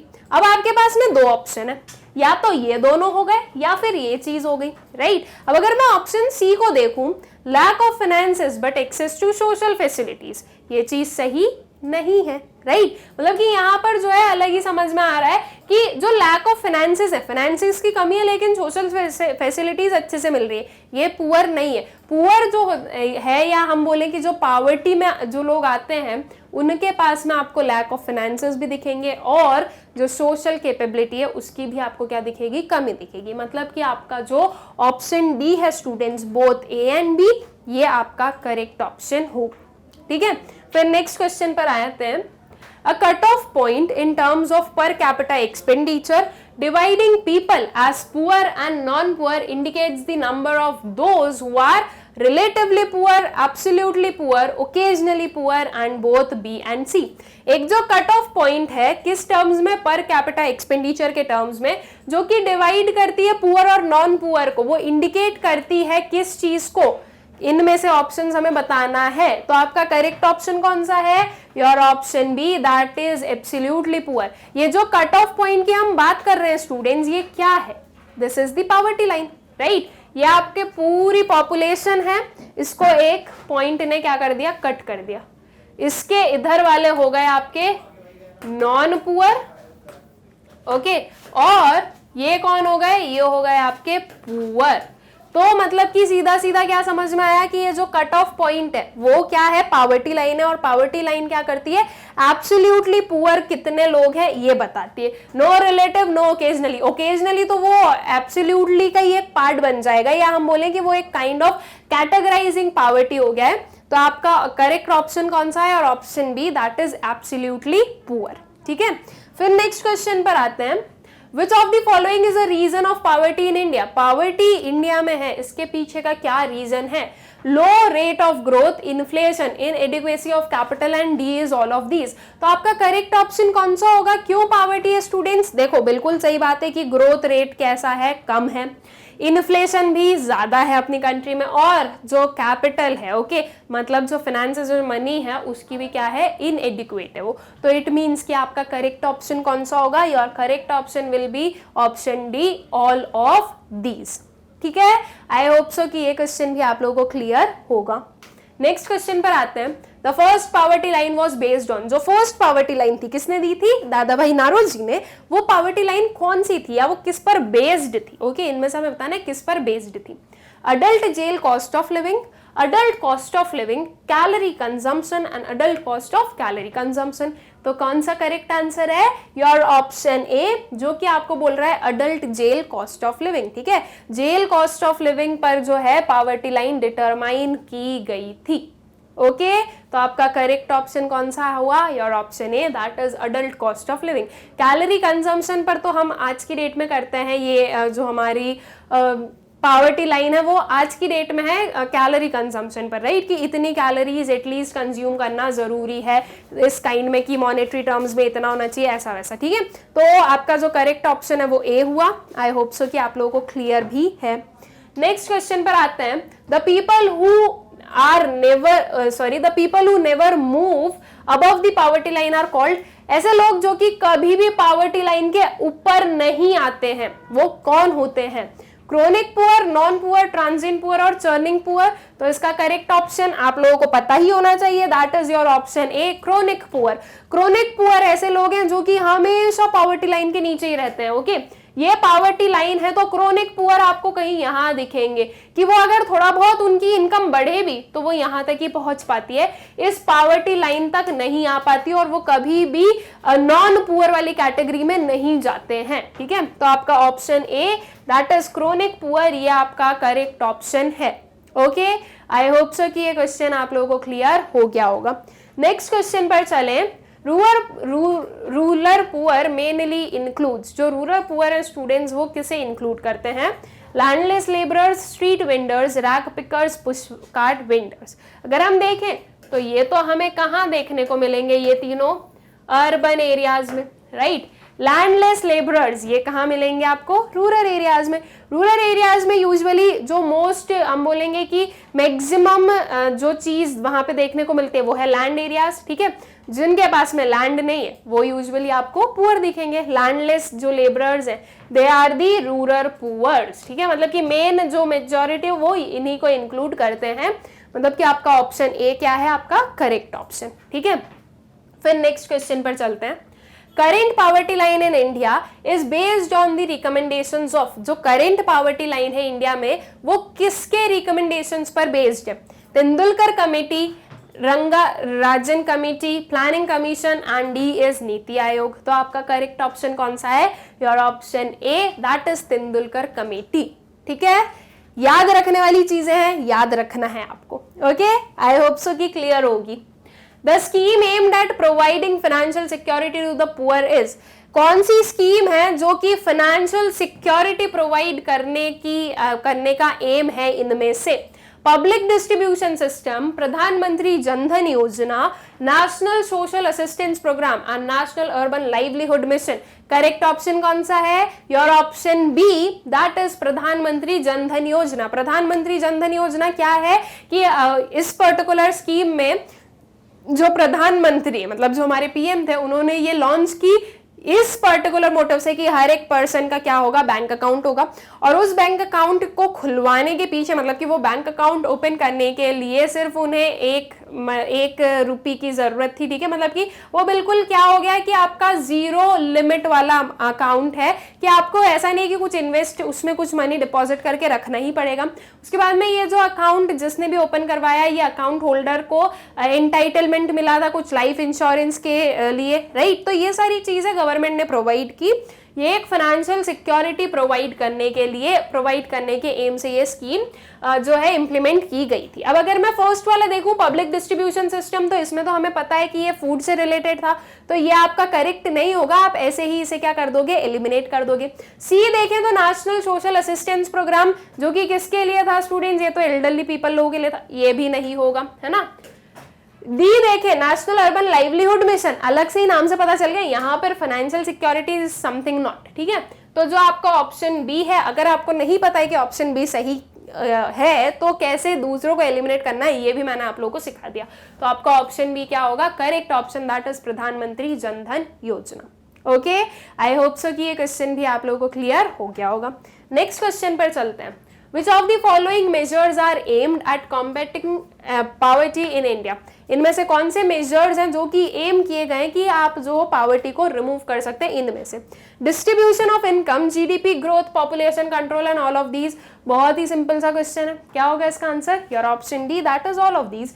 ये तीनों ही मेजर्स को जो है ये माना गया है कि इनके थ्रू जो है पावर्टी रिड्यूस हो सकती है। ठीक है, अगर जीडीपी बढ़ा दें, अगर पॉपुलेशन को कंट्रोल कर दें, अगर प्रॉपर इनकम डिस्ट्रीब्यूशन हो तो ये चीजें हो सकती है। ओके, तो आपका option D that is all of these would be the correct option. फिर नेक्स्ट क्वेश्चन पर चलते हैं। Which of the following program has not been restructured as Prime Minister's Employment Generation Program? इनमें से कौन सा प्रोग्राम है जो कि रिस्ट्रक्चर नहीं हुआ था? किस चीज में? Prime minister employment generation programme में। आपके ऑप्शंस हैं प्राइम मिनिस्टर्स रोजगार योजना, स्वर्ण जयंती शहरी रोजगार योजना, रूरल एम्प्लॉयमेंट जनरेशन प्रोग्राम, और डी है स्वर्ण जयंती स्वरोजगार योजना। तो आपका ऑप्शन कौन सा सही होगा? आपका करेक्ट ऑप्शन होगा D, that is Swarna Jayanti Gram Swarozgar योजना। ठीक है, ये जो है ये रिस्ट्रक्चर नहीं हुआ prime minister's employment generation programme में। ओके, तो आई होप सो कि ये क्वेश्चन भी क्लियर होगा। फिर नेक्स्ट पर आते हैं, the first programme aimed at creating self employment opportunities in urban areas was, जो फर्स्ट प्रोग्राम जो कि एम किया गया था सेल्फ एम्प्लॉयमेंट अपॉर्चुनिटीज प्रोवाइड करने के लिए, वो कौन सा प्रोग्राम था?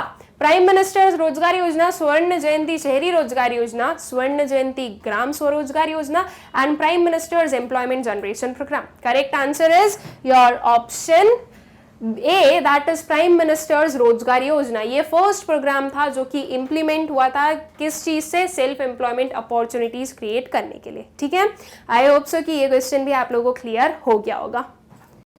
फिर चलते हैं नेक्स्ट क्वेश्चन पर। पावर्टी इम्प्लाइज, अब ऑप्शन है, कौन सा ऑप्शन उसे सही तरीके से जो है कंप्लीट कर रहा है वो हम करेक्ट चूज करेंगे। Okay, so poverty implies A, people fail to fulfill the minimum consumption needs, B option है आपका, people are poorer in comparison to others, C option है people are living below poverty line, and D है आपका all of these।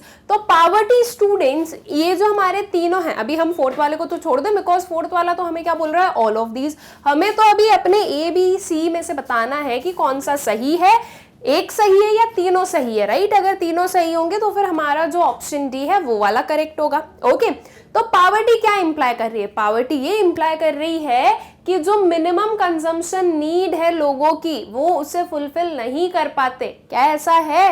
Yes, ये बिल्कुल है। B देखें हम, people are poorer in comparison to others, people जो है वो एक दूसरे के कंपैरिजन में क्या है? पुअर है। सी बोल रहा है कि पीपल जो है वो बिलो पावर्टी लाइन रहते हैं, तो जो बिलो पावर्टी लाइन रहते हैं हम उन्हें पुअर ही बोलते हैं, या हम इसे यही बोलते हैं कि वो पावर्टी में है, राइट? तो मतलब कि आपका करेक्ट ऑप्शन कौन सा होगा? Your option D, that is all of these, जो कि बोल रहा है कि ये तीनों ही हमारी जो ऑप्शंस हैं ये सही हैं। ओके, बहुत ही सिंपल सा क्वेश्चन था। आई होप सो कि आप लोगों को क्लियर भी हो गया है। नेक्स्ट क्वेश्चन पर चलते हैं। Which of the following is a reason of poverty in India? India में पावर्टी का इनमें से कौन से रीजंस हैं? Rising prices, rising population, low level of GDP and all of these. Rising prices का मतलब कि क्या है स्टूडेंट्स? इन्फ्लेशन। ओके, जब एक हम बोलेंगे कि जब एक कॉन्सिक्वेंट टाइम के लिए प्राइजेस बढ़ते हैं तो उसे वो जो है एक लॉन्ग टर्म में जब प्राइजेस बढ़ते हुए हमें दिखते हैं तो उसे हम क्या टर्म करते हैं? इन्फ्लेशन। ओके, तो इन्फ्लेशन क्या पावर्टी का रीजन है? तो यस है। चीजें महंगी हो रही है, लोगों के पास में इतना मनी नहीं है, लोगों की इनकम नहीं बढ़ रही, लेकिन जो कमोडिटीज के प्राइजेस हैं वो बढ़ रहे हैं, तो अल्टीमेटली ये चीज उनके ऊपर बर्डन क्रिएट होगी, राइट? अब पेट्रोल डीजल के प्राइसेस इतने बढ़ रहे हैं, लोगों को ये नेसेसिटी है कि अगर उन्हें कहीं पे ट्रैवल करना है तो वो तो उन्हें जो पेट्रोल डीजल है उसकी तो जरूरत पड़ेगी ही, राइट? पब्लिक ट्रांसपोर्टेशन की भी अगर जो नॉर्मल जनरल पीपल है अगर वो यूज कर रहे हैं तो बिकॉज पेट्रोल डीजल के प्राइस बढ़े तो पब्लिक ट्रांसपोर्टेशन का प्राइस भी तो बढ़ेगा, है ना? बिकॉज वो जो ट्रांसपोर्टेशन सिस्टम्स हैं वो भी अपना पूरा जो एक्सपेंसेस हैं वो लोगों से ही तो कलेक्ट करेंगे, राइट? तो उसका इफेक्ट जो है वो उनके फेयर पे पड़ेगा। तो अल्टीमेटली जब इन्फ्लेशन बढ़ेगा तो लोगों के लिए वो क्या होगी? एक बर्डन क्रिएट होगी, उनकी जो इनकम अर्निंग कैपेसिटी है वो इंक्रीज नहीं हुई और अगर प्राइसेस बढ़ रहे हैं so that will be a problematic situation, या फिर हम बोलें कि ये चीज जो है पावर्टी को राइज करेगी। राइजिंग पॉपुलेशन, पॉपुलेशन बहुत ज्यादा बढ़ रही है, रिसोर्सेज इतने हैं नहीं, उसी के साथ साथ में जितने अनएम्प्लॉयड लोग हैं उतनी हमारे पास में जॉब अपॉर्चुनिटीज नहीं है। तो ऑब्वियस सी चीज है, क्या ये शो कर रहा है कि जब राइजिंग पॉपुलेशन मतलब पॉपुलेशन बढ़ रही है तो वो भी किस चीज में रिजल्ट करेगी? पावर्टी में रिजल्ट करेगी। पॉपुलेशन के बढ़ने से जो पर कैपिटा इनकम है वो भी क्या हो जाएगी? रिड्यूस होती जाएगी, राइट? तो वो भी बिल्कुल भी सही नहीं है। लो लेवल ऑफ जीडीपी, जीडीपी जो है वो लो लेवल पे चल रहा है, जीडीपी ज्यादा इंक्रीज नहीं हो रहा है। जीडीपी इंक्रीज नहीं हो रहा है, इट मींस कि हमारी कंट्री में बहुत ज्यादा प्रोडक्शन वगैरह नहीं हो रहा है ना, तो वो भी क्या अल्टीमेटली शो कर रहा है कि ये चीज भी पॉवर्टी में लीड करेगी। तो इसका मतलब कि क्या हुआ कि हमारा करेक्ट आंसर कौन सा होगा, your option D, that is all of these. Okay, फिर नेक्स्ट क्वेश्चन पर चलते हैं। Poverty line cutoff is determined with reference to, poverty line cut off जो है वो कैसे डिटरमाइन किया जाता है, किसके रेफरेंस में डिटरमाइन किया जाता है। Your option A, minimum needs of the people, B total needs of the people, C GDP and D expenditure on education and health. जो पावर्टी लाइन है, जो पावर्टी लाइन डिटरमाइन की जाती है वो किसके बेसिस पर डिटरमाइन की जाती है, ये चीज हमें बताना है। तो आपका करेक्ट ऑप्शन क्या है students, your option A, that is minimum needs of people. Poverty line में क्या बोला जाता है, मतलब कि हमारा जो at present poverty line determination है वो कैलोरी बेस्ड है, मतलब कि जो है कैलोरी के बेसिस पर कि एटलीस्ट एक पर्सन को एक दिन में मिनिमम इतनी कैलोरीज इंटेक करनी है। अगर वो उतनी इंटेक कर रहा है तो वो अबव पावर्टी लाइन है, अगर वो नहीं कर रहा है तो वो बिलो पावर्टी लाइन होता है। ठीक है, तो ये जो कैलोरी बेस्ड है, कैलोरी इंटेक है, ये क्या बता रहा है, मिनिमम नीड की एट मिनिमम अगर हम बात करें तो एटलीस्ट मिनिमम इतना तो कंजम्पशन करना ही करना है, राइट। तो वो क्या है, minimum needs of the people की इतनी तो कंप्लीट होनी चाहिए। टोटल नीड्स ऑफ पीपल नहीं बोलेंगे, बिकॉज टोटल नीड्स में तो देखो मेरी नीड है कि मुझे ना एक मर्सिडीज चाहिए, ये मेरी टोटल नीड्स में आ गई, ये मेरी मिनिमम नहीं है, वो मेरी नेसेसिटी नहीं है। मैं बिना मर्सिडीज के भी अपनी जो लाइफ है वो सरवाइव कर सकती हूँ बहुत ही अच्छे से, लेकिन वो मेरी जो है टोटल नीड में आएगी कि नहीं मुझे तो चाहिए। ओके, तो ये आपकी total needs and minimum needs different चीज हो जाती है। जब एक पर्सन अपनी मिनिमम नीड्स भी पूरी नहीं कर पाता है तो वो आता है बिलो पावर्टी लाइन, और एटलीस्ट जब एक पर्सन अपनी मिनिमम नीड्स तो पूरी कर पा रहा है इफ, तो वो आता है above poverty line. Okay, GDP अगर हम बोले तो जीडीपी के बेसिस पर भी हम पावर्टी लाइन डिटरमाइन नहीं करते हैं। ओके, और जो आपका option D expenditure on health and education, तो ये जो expenditure on health and education है स्टूडेंट्स, ये एक हम बोलेंगे कि एकदम बेसिक नहीं है, एकदम बेसिक नहीं है इन द सेंस व्हाट, अगर एक पर्सन खा रहा है अच्छे से, अगर जो मिनिमम कैलोरी इंटेक है वो अगर एक पर्सन कंज्यूम कर रहा है तो वो हेल्दी रह सकता है। ओके, उसकी जो हेल्थ है वो मेंटेन रह सकती है। उसी के साथ में education is not the necessity, educated होना बहुत जरूरी है, लेकिन अगर एक पर्सन एजुकेटेड नहीं है तो इसका मतलब ये नहीं है कि उसका सर्वाइवल ही मुश्किल हो गया। सर्वाइव तो वो कर सकता है। हमारी कंट्री में बिल्कुल सीधा सीधा देखो कि हमारी कंट्री में ही कितने सारे अनएजुकेटेड लोग हैं, राइट। सबका सर्वाइवल हो रहा है, बिल्कुल हो रहा है ना। तो education is not the necessity, education होना जरूरी है लेकिन वो नेसेसिटी नहीं है, तो इसलिए हम उसके बेसिस पर जो है अपनी जो पावर्टी लाइन है वो नहीं बताते हैं। ओके, तो आपका जो करेक्ट आंसर है वो क्या है, your option A, that is minimum needs of the people. फिर नेक्स्ट क्वेश्चन पर चलते हैं। In India, absolute poverty is measured with reference to, जो absolute poverty है वो किसके बेसिस पर या किसके रेफरेंस पर जो है मेजर की जाती है। Poverty line, GDP, per capita income and unemployment. बहुत ही सिंपल सा इसका आंसर है, क्या होगा students, your option A, that is poverty line. Poverty line क्या करती है, ये एक हमारी पूरी पॉपुलेशन है, इसे इस लाइन ने कट किया, this is what poverty line. Poverty line ने पुअर और नॉन पुअर को डिफरेंशिएट कर दिया, या वी कैन से कि डिवाइड कर दिया। ठीक है, पुअर अलग हो गए, नॉन पुअर अलग हो गए। अब ये जो पुअर है स्टूडेंट्स, जो बिलो पावर्टी लाइन आ रहे हैं, ये कैसे पुअर है, these are absolute poor, right. मतलब कि एब्सोल्युटली वो पुअर है। एब्सोल्यूट पुअर हम किसे बोलते हैं, वो सारे लोग जो कि पावर्टी लाइन के बिलो आते हो, they are the absolute poor. ठीक है, तो आपका करेक्ट आंसर कौन सा होगा, your option A, that is poverty line. ठीक है, फिर नेक्स्ट क्वेश्चन पर चलते हैं। The people who are always above the poverty line are called, ऐसे लोग जो कि पावर्टी लाइन के हमेशा ऊपर ही होते हैं, वो कभी पावर्टी लाइन के नीचे जाते ही नहीं है, उन्हें क्या बोला जाता है। Chronic poor, non poor, both A and B and none of these, कौन सा करेक्ट ऑप्शन होगा? Your option B, that is non poor. वो कभी भी पुअर नहीं है, दे आर नेवर पुअर, ठीक है। तो नॉन पुअर जो है वो हमेशा पॉवर्टी लाइन के अबव ही रहेंगे। अगर इसे हम with the help of graph देखना चाहें तो ये जैसे कि ये हमारी क्या है, पॉवर्टी लाइन है, तो ये जो नॉन पुअर होते हैं, जो कि कभी भी पॉवर्टी लाइन के नीचे नहीं आते हैं, वो लोग कुछ यहाँ लाए करते हैं, ठीक है। These are the non poor. और अगर हम क्रोनिक पुअर की बात करें स्टूडेंट्स, तो chronic poor are people who are always poor. ये जो पॉवर्टी लाइन के बहुत ही नीचे आते हैं, ये होते हैं क्या, ये होते हैं क्रोनिक पुअर। ओके, तो आई होप कि आप लोगों को क्लियर है अच्छे से, नॉन पुअर कौन है, क्रोनिक पुअर कौन है। ट्रांजिएंट पुअर कौन होते हैं? जो कभी ऊपर कभी नीचे ऐसे होते रहते हैं। ये वाले जो लोग हैं ये आते हैं आपके ट्रांजिएंट पुअर में, राइट। ये सारी चीजें हम लोगों ने पहले पढ़ी है, आई होप सो कि आप लोगों को याद भी है। ये जो कैटेगराइजिंग पुअर है उसमें हम लोगों ने पढ़ा है कि 3 वेज में हम लोग कैटेगराइज कर सकते हैं। ओके, आई होप सो कि आप लोगों को क्लियर भी होगा। फिर नेक्स्ट क्वेश्चन पर आते हैं अपने। Poverty can exist even when nominal GDP is rising, real GDP is rising, GDP per capita is rising and all of these. कब पॉवर्टी एग्जिस्ट हो सकती है? नॉमिनल जीडीपी इज राइजिंग, मतलब कि ये एक जो नॉमिनल रियल जीडीपी है, इनसे हम क्या बता रहे हैं कि वो जीडीपी जो कि हम अगर एक प्रीवियस ईयर के कंपैरिजन में देखें तो राइज हुआ, ठीक है। रियल जीडीपी कुछ एक बेस ईयर माना गया, उसके बेसिस पर हम जब हमने जीडीपी देखा तो वो राइज हुआ। सीधा सा मतलब है, नॉमिनल रियल को गोली मारते हैं। यहाँ पर हम इतना समझते हैं कि इन दोनों में क्या बोला जा रहा है कि जो जीडीपी है वो राइज हो रहा है। तो अब एक बात बताइए कि क्या जब जीडीपी राइज होगा तब पॉवर्टी नहीं होगी क्या?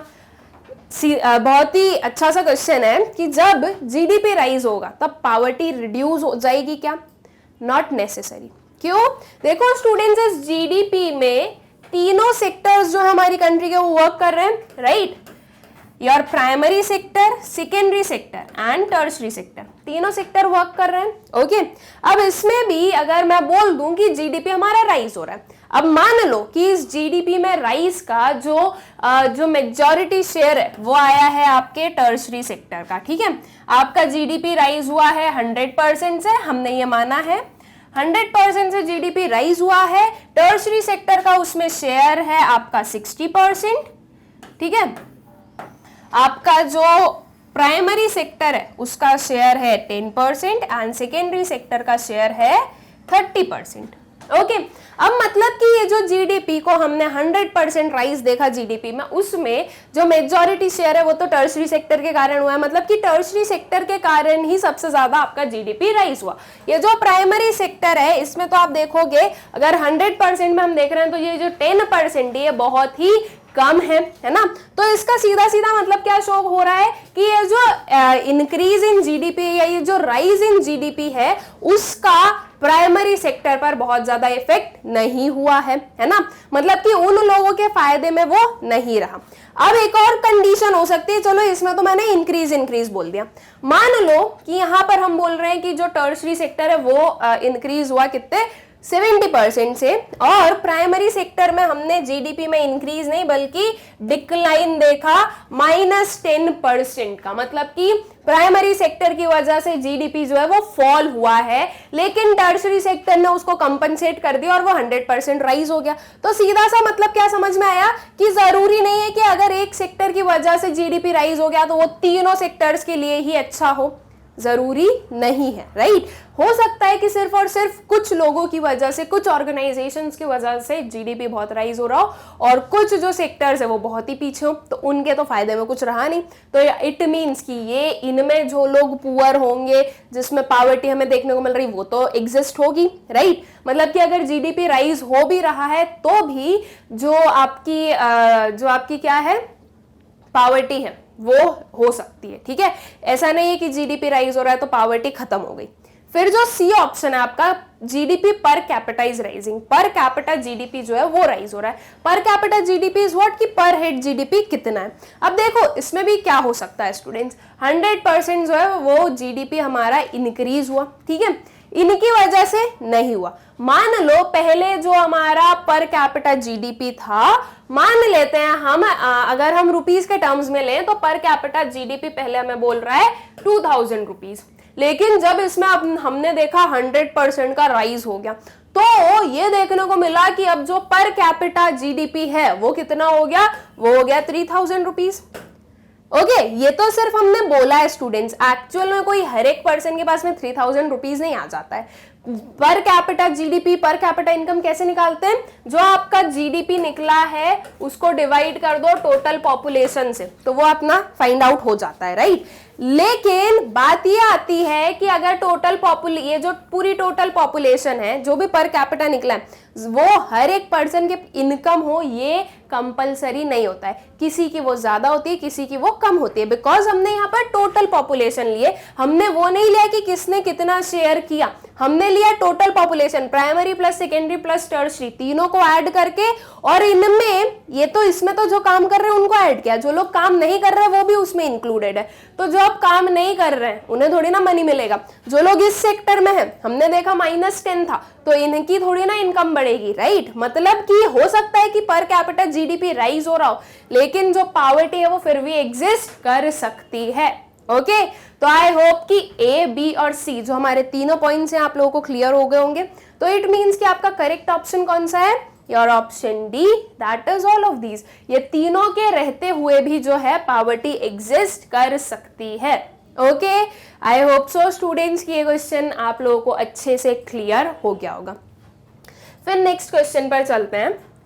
As components of private consumption expenditure we consider, जो प्राइवेट कंजम्पशन एक्सपेंडिचर है उसके कंपोनेंट्स में हम क्या कंसिडर कर रहे हैं, food items, non food items, both A and B and none of these. Simple सी चीज है, we are the private consumers, हमारा जो कंजम्पशन एक्सपेंडिचर है वो किस पर होता है, फूड आइटम्स पर होता है, यस बिल्कुल होता है। नॉन फूड आइटम्स पर होता है, वो भी होता है। ये जो क्लोथ्स हैं ये क्या है, ये नॉन फूड आइटम्स है, राइट। जो हमारी और भी चीजें होती है, जो फुटवेयर्स हैं वो क्या है, नॉन फूड आइटम्स हैं। जो आपके घर में आप देखोगे बेड है, चेयर है, टेबल है, ओके, ये सारी चीजें क्या है, ये नॉन फूड आइटम्स है। तो हमारा जो कंजम्पशन एक्सपेंडिचर है वो फूड आइटम्स पर भी होता है एंड नॉन फूड आइटम्स पर भी होता है। मतलब कि आपका करेक्ट ऑप्शन कौन सा होगा students, your option C, both A and B. Okay, बहुत ही इजी सा क्वेश्चन था, आई होप सो कि आप लोगों को क्लियर हो गया होगा। नेक्स्ट क्वेश्चन पर आते हैं। Fiscal measures refer to the policy of, जो फिस्कल मेजर्स हैं वो किस चीज की पॉलिसी से रिफर कर रहा है, taxation, subsidies, wages, both A and B. जो फिस्कल मेजर्स होते हैं स्टूडेंट्स, जो फिस्कल पॉलिसी होती है वो किससे डील करती है, वो टैक्सेस वगैरह से डील करती है। टैक्सेस एंड जो टैक्सेस के अगेंस्ट हम देते हैं सब्सिडीज, टैक्सेस गवर्नमेंट कलेक्ट करती है, सब्सिडीज वो प्रोवाइड करती है। तो ये इनका जो पूरा ट्रांजेक्शन है ये जो होता है ये हम फिस्कल पॉलिसी में देखते हैं। तो आपका करेक्ट ऑप्शन क्या होगा, your option D, that is both A and B. Okay, I hope so कि ये क्वेश्चन भी आप लोगों को क्लियर हो गया होगा। फिर नेक्स्ट क्वेश्चन पर चलते हैं। स्वर्ण जयंती शहरी रोजगार योजना वॉज स्टार्टेड इन, देखो मैंने पहले ही बोला कि इनका आपको याद होना चाहिए। तो जो स्वर्ण जयंती शहरी रोजगार योजना है वो कब स्टार्ट हुई थी, ऑप्शंस है आपके पास में 1997, 2000, 1990 एंड 2001। तो इसका करेक्ट ऑप्शन क्या होगा, इसका करेक्ट ऑप्शन होगा your option A, that is 1997। Okay, फिर नेक्स्ट पर आते हैं। With which disparity of income and its distribution are associated, ये जो ऑप्शंस हैं इनमें हमें बताना है कि कौन से में डिस्पैरिटी ऑफ इनकम और उसके डिस्ट्रीब्यूशन का जो पूरा सिस्टम है वो एसोसिएटेड है। Absolute poverty, relative poverty, chronic poverty, all of the above. Distribution of income की बात हो रही है, ठीक है। देखो स्टूडेंट्स, एब्सोल्यूट पॉवर्टी क्या होती है, all those who come below poverty line, ठीक है, बीपीएल, बिलो पॉवर्टी लाइन वाले लोग जो है वो एब्सोल्यूट पॉवर्टी में आते हैं। क्रोनिक पॉवर्टी क्या होती है, क्रोनिक पॉवर्टी एक काइंड ऑफ पॉवर्टी है जिसमें हम ये बोल रहे हैं कि people are always below poverty line, ठीक है। मतलब कि ये बोल दें कि ये और ये कहीं थोड़ा मैच हो गया। रिलेटिव पॉवर्टी क्या होती है, रिलेटिव पॉवर्टी होती है कि हम किसी और पर्सन के कंपैरिजन में क्या है, पुअर है। ओके, मतलब कि हम और किसी कंपैरिजन में पुअर है, इसका मतलब कि क्या, कि हमने अपनी इनकम डिस्ट्रीब्यूशन ही देखी है, राइट। डिस्पैरिटी ऑफ इनकम, जो दोनों की इनकम में जो है डिफरेंसेस हैं, इसलिए हम पुअर हैं। ओके जैसे कि मैं जो हूं अंबानी के कंपैरिजन में क्या हूं, पुअर हूं। क्यों? बिकॉज हमारी इनकम अलग अलग है, we have disparities in income, right. तो ये जो डिस्पैरिटी ऑफ इनकम है या जो इनकम डिस्ट्रीब्यूशन की हम बात कर रहे हैं, ये किस चीज से एसोसिएटेड है, इनमें से किस चीज से रिलेटेड है? सो that is with relative poverty, मतलब कि आपका ऑप्शन बी रिलेटिव पावर्टी जो है ये करेक्ट होगा।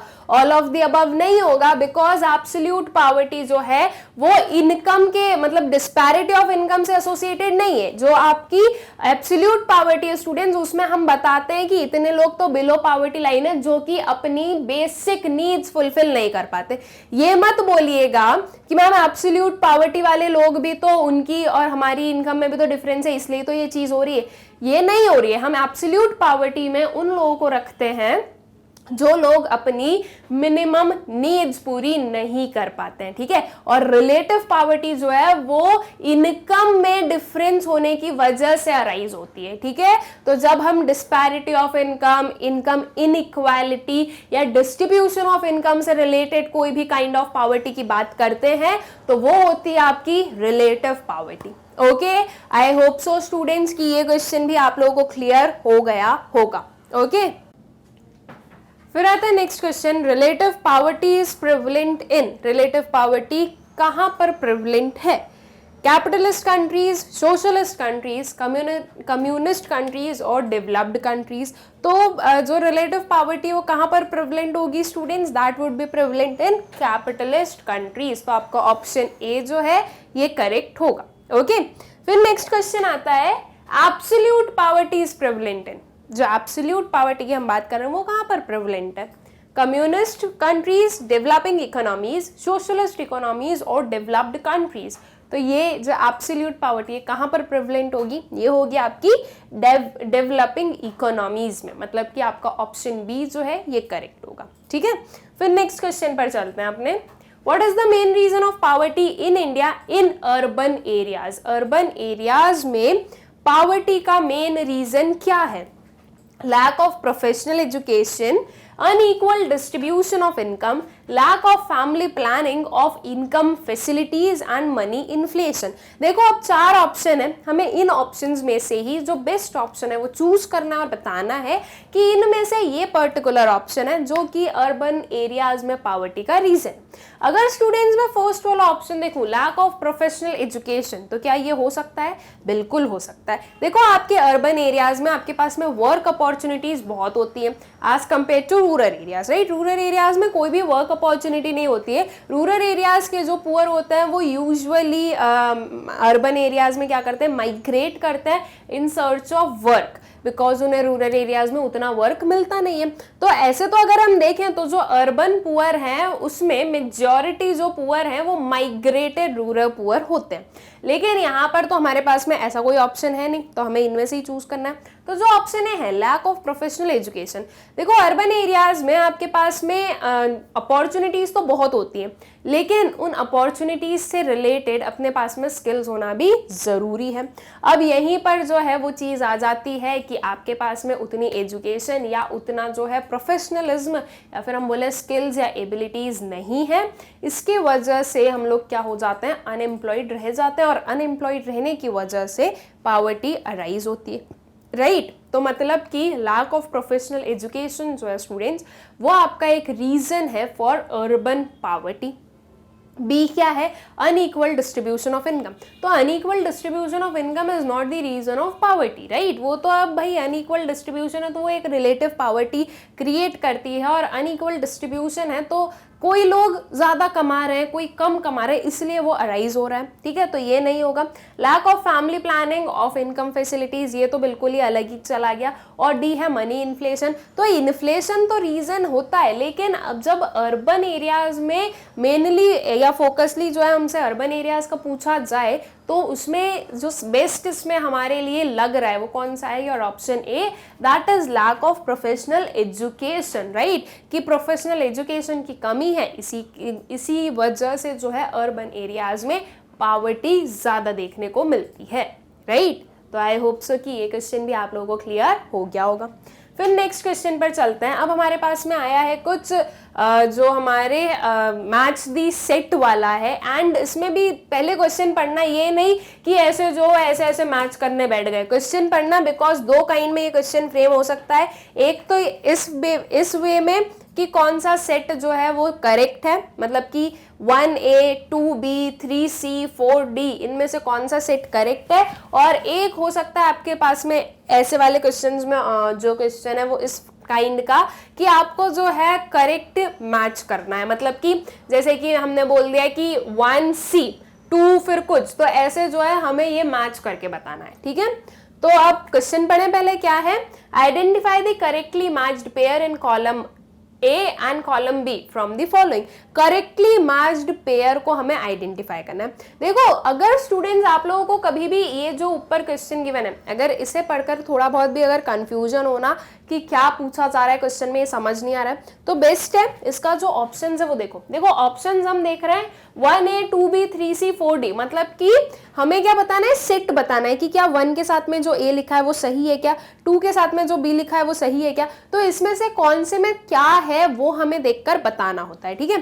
तो अगर आपके क्वेश्चन को पढ़कर अगर क्लैरिटी ना मिले तो ऑप्शंस देख लेना। अगर हमें बोला जाता ना कि आपको क्या देना है, आपको मैच करना है, तो ये अलग वे में फ्रेम होता है। ये 1A लिख दिया, यहाँ पर बोल देते 2B, कुछ इस वे में जो है आपके ऑप्शंस होते, ठीक है।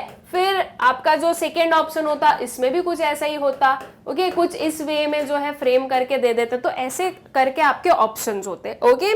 तो ऑप्शन से भी आपको जो है बहुत सारी क्लैरिटी लग सकती है, ओके। अब वापस आते हैं अपने इस कॉलम पर।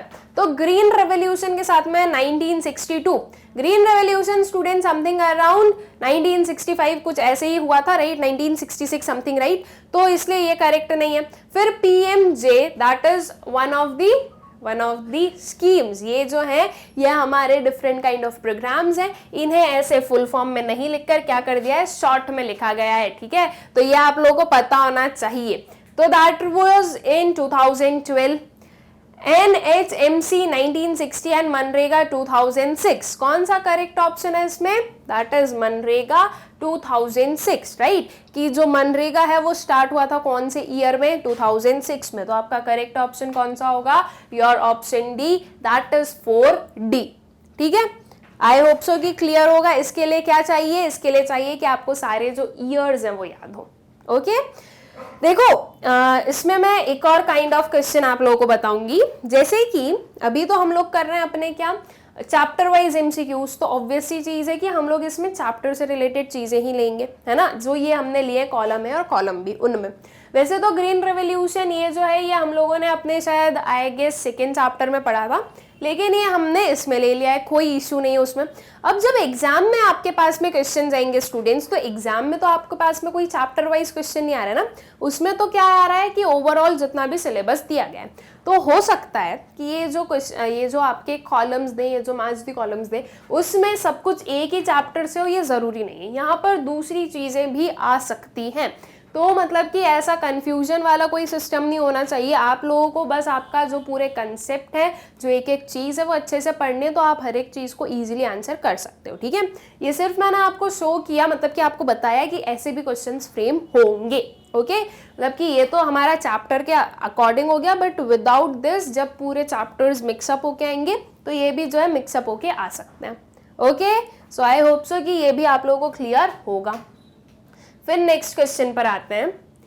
फिर से वही है, identify the correctly matched pair in column A and column B from the following. Correctly matched pair कि कॉलम ए और कॉलम बी का जो करेक्ट मैच है वो किस में है, ठीक है। इसके ऑप्शंस भी देखो ऐसे ही मिले आपको, तो ये करेक्टली मैच्ड हमें बताने हैं। हम अगर कॉलम ए का फर्स्ट वाला देखें, Indira Gandhi national widow pension scheme, और बी में लिखा है न्यूट्रिशनल प्रोग्राम।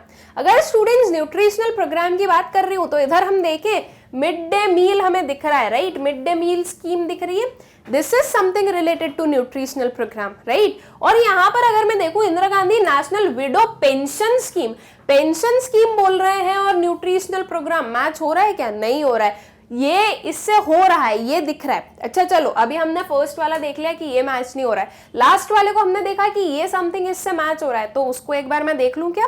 तो अगर मिड डे मील स्कीम देखें तो इधर क्या है हमारा, इंफ्रास्ट्रक्चर डेवलपमेंट प्रोग्राम। अब infrastructure development programme and mid day meal are different thing, तो ये वाला भी आपका करेक्ट नहीं है। अब हमारे पास बचे ही दो, that is second and third. Second है नेशनल रूरल लाइवलीहुड मिशन, और इधर बी में क्या दिया है, सोशल असिस्टेंस प्रोग्राम।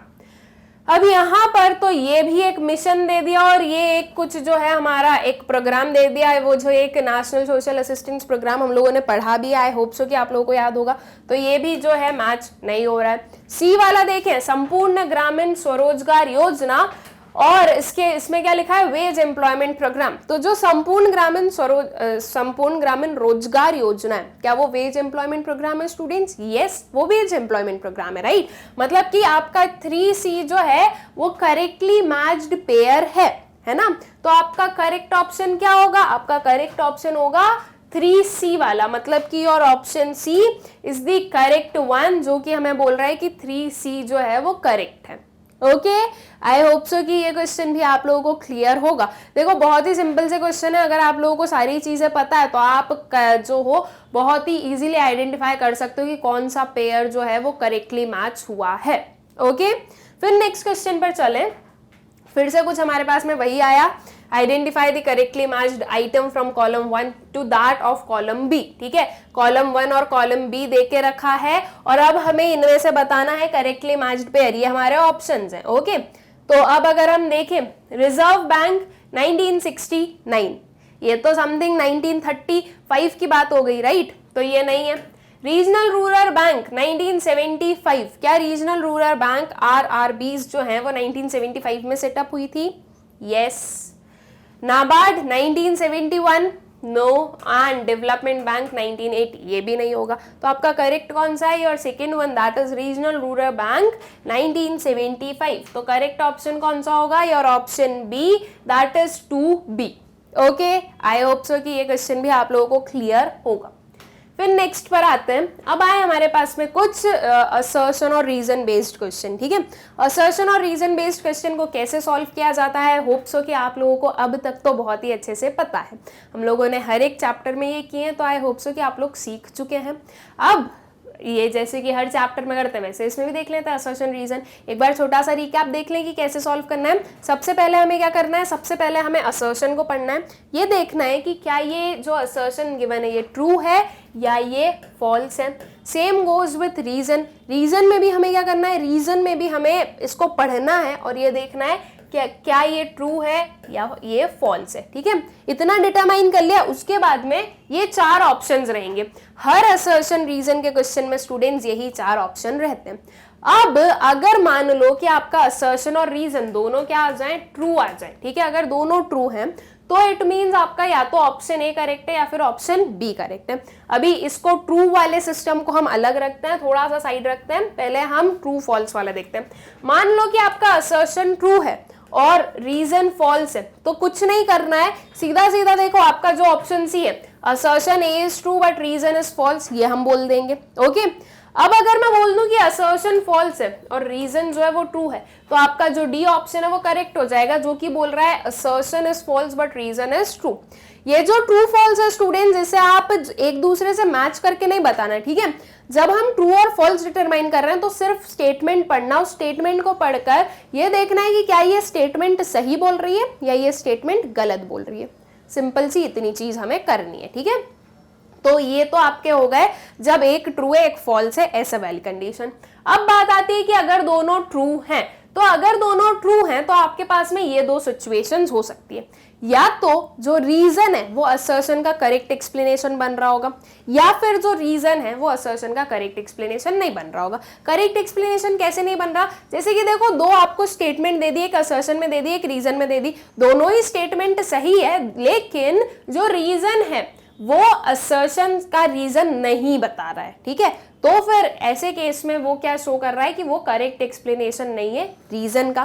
तो आपका जो ऑप्शन बी है वो करेक्ट होगा, जिसमें कि लिखा है both assertion and reason are true and reason is not the correct explanation of assertion. ठीक है, और अगर हम बात करें कि दोनों ट्रू हैं और जो रीजन है वो करेक्ट एक्सप्लेनेशन है असर्शन का, तो ऐसे केस में आपका जो ऑप्शन ए है ये करेक्ट होगा, जो कि हमें क्या बोल रहा है, both assertion and reason are true and reason is the correct explanation of assertion.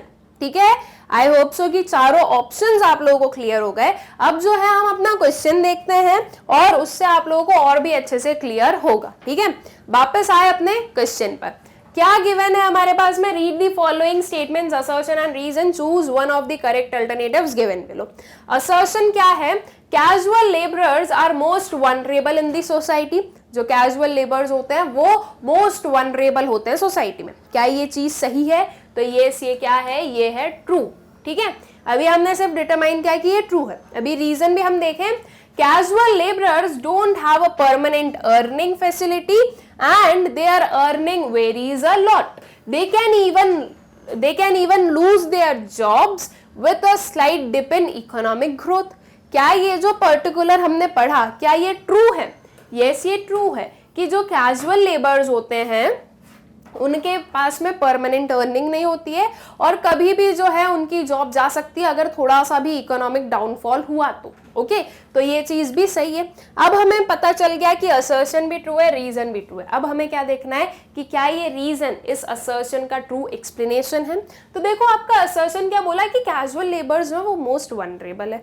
अब जो रीजन हम देख रहे हैं वो आपको बता रहा है कि वनरेबल क्यों है। हम क्यों बोल रहे हैं कि कैजुअल लेबर्स वनरेबल है, क्योंकि उनकी कोई परमानेंट अर्निंग नहीं है, राइट। उनकी जो अर्निंग है वो वेरी करती है, कभी ऊपर कभी नीचे कुछ भी हो सकता है, और कभी भी उनकी जॉब जो है वो जा सकती है। इसलिए हम बोल रहे हैं कि ये क्या है, ये है वनरेबल, राइट। मतलब कि सीधा सीधा हमें यहाँ पर क्या समझ में आ रहा है कि ये जो रीजन है ये इस असर्शन का करेक्ट एक्सप्लेनेशन है, राइट। तो आपका करेक्ट आंसर कौन सा होगा फिर इन ऑप्शंस में से?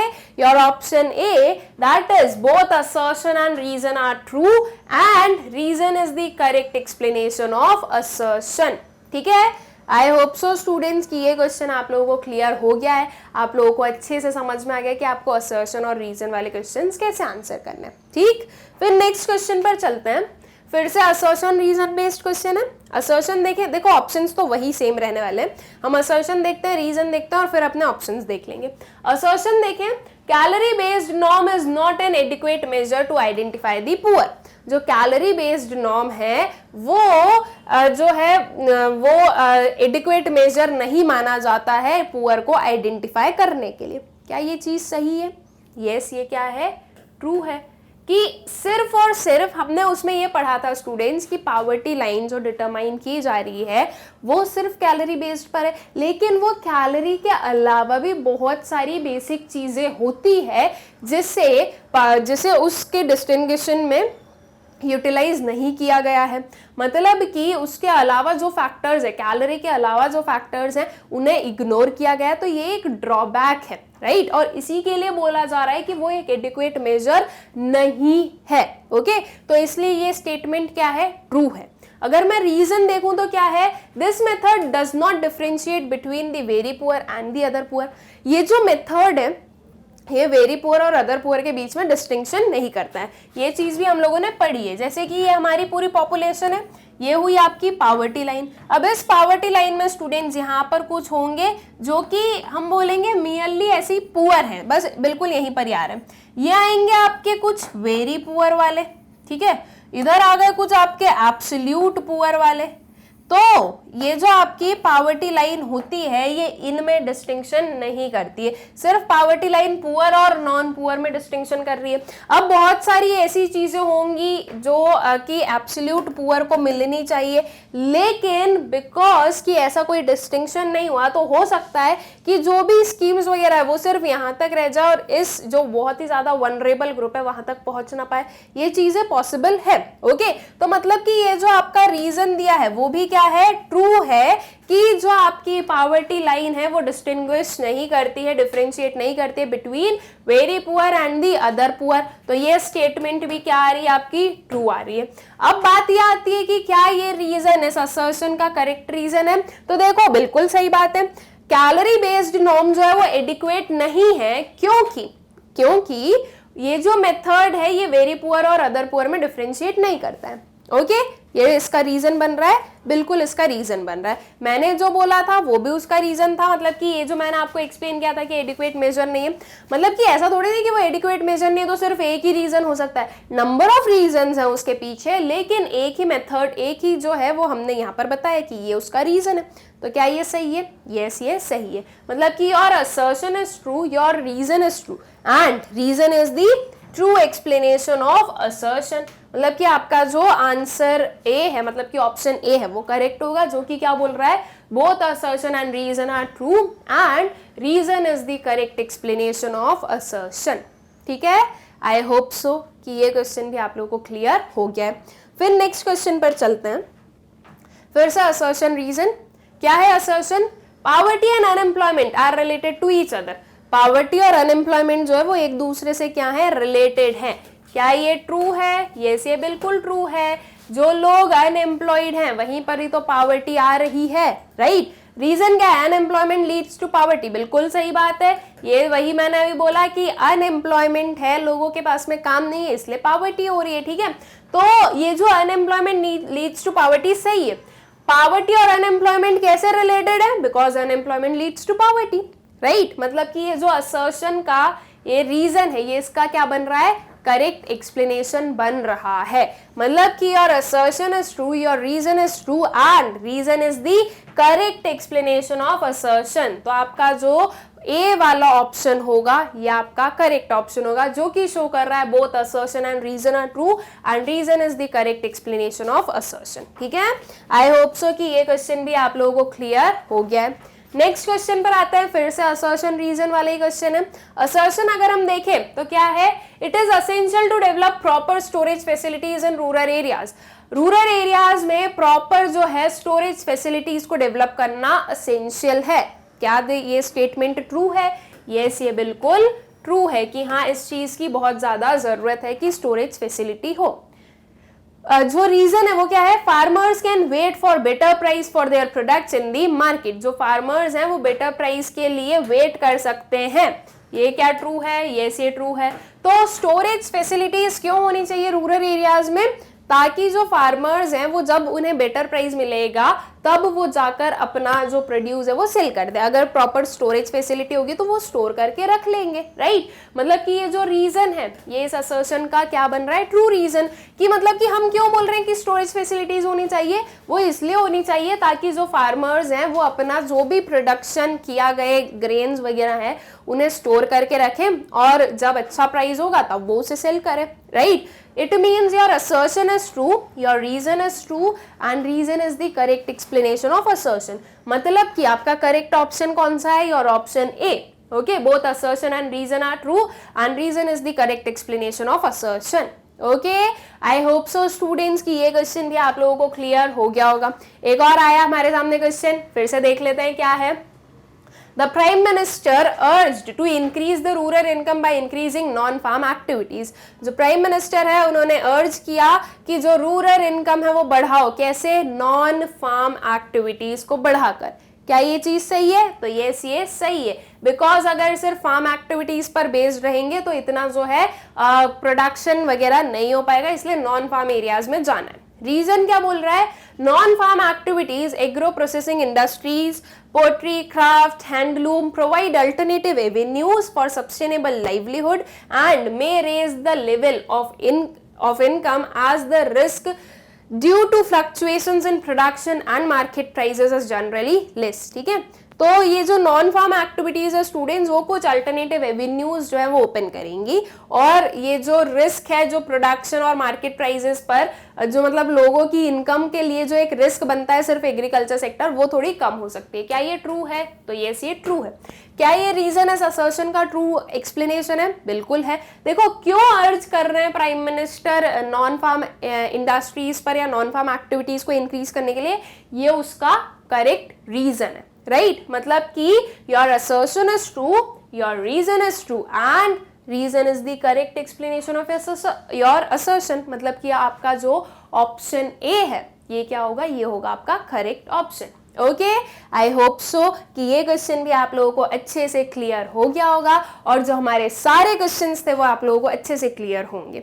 ये जो हमारे सारे चैप्टर, ये जो हमारे चैप्टर पॉवर्टी के जो एमसीक्यूज थे, आई होप सो कि आप लोगों को अच्छे से क्लियर हो गए, किसी में कुछ भी डाउट्स नहीं है, एंड आपका जो चैप्टर है वो अच्छे से आपका पूरा क्लियर भी एंड कंप्लीट भी हो गया है। इट मीन्स कि ये प्रिपेयर हो गया है आपके साइड से भी। आई होप सो कि ये सारी चीज़ें आप लोगों को अच्छे से क्लियर होगी। नाउ एक जो छोटा सा काम आप लोगों को करना है वो ये है कि जो यूट्यूब चैनल है स्टूडेंट्स मैग्नेट ब्रेन्स का, उसे सब्सक्राइब करें ताकि आप लोगों के पास में टाइमली नोटिफिकेशंस आए और आप कोई भी लेक्चर मिस ना करें। ऑल्सो इन वीडियोज़ को ज़्यादा से ज़्यादा शेयर करें एंड लाइक भी ज़रूर करें। आई होप सो कि आप लोगों को ये जो पूरा चैप्टर है वो अच्छे से क्लियर हो गया होगा। Thank you.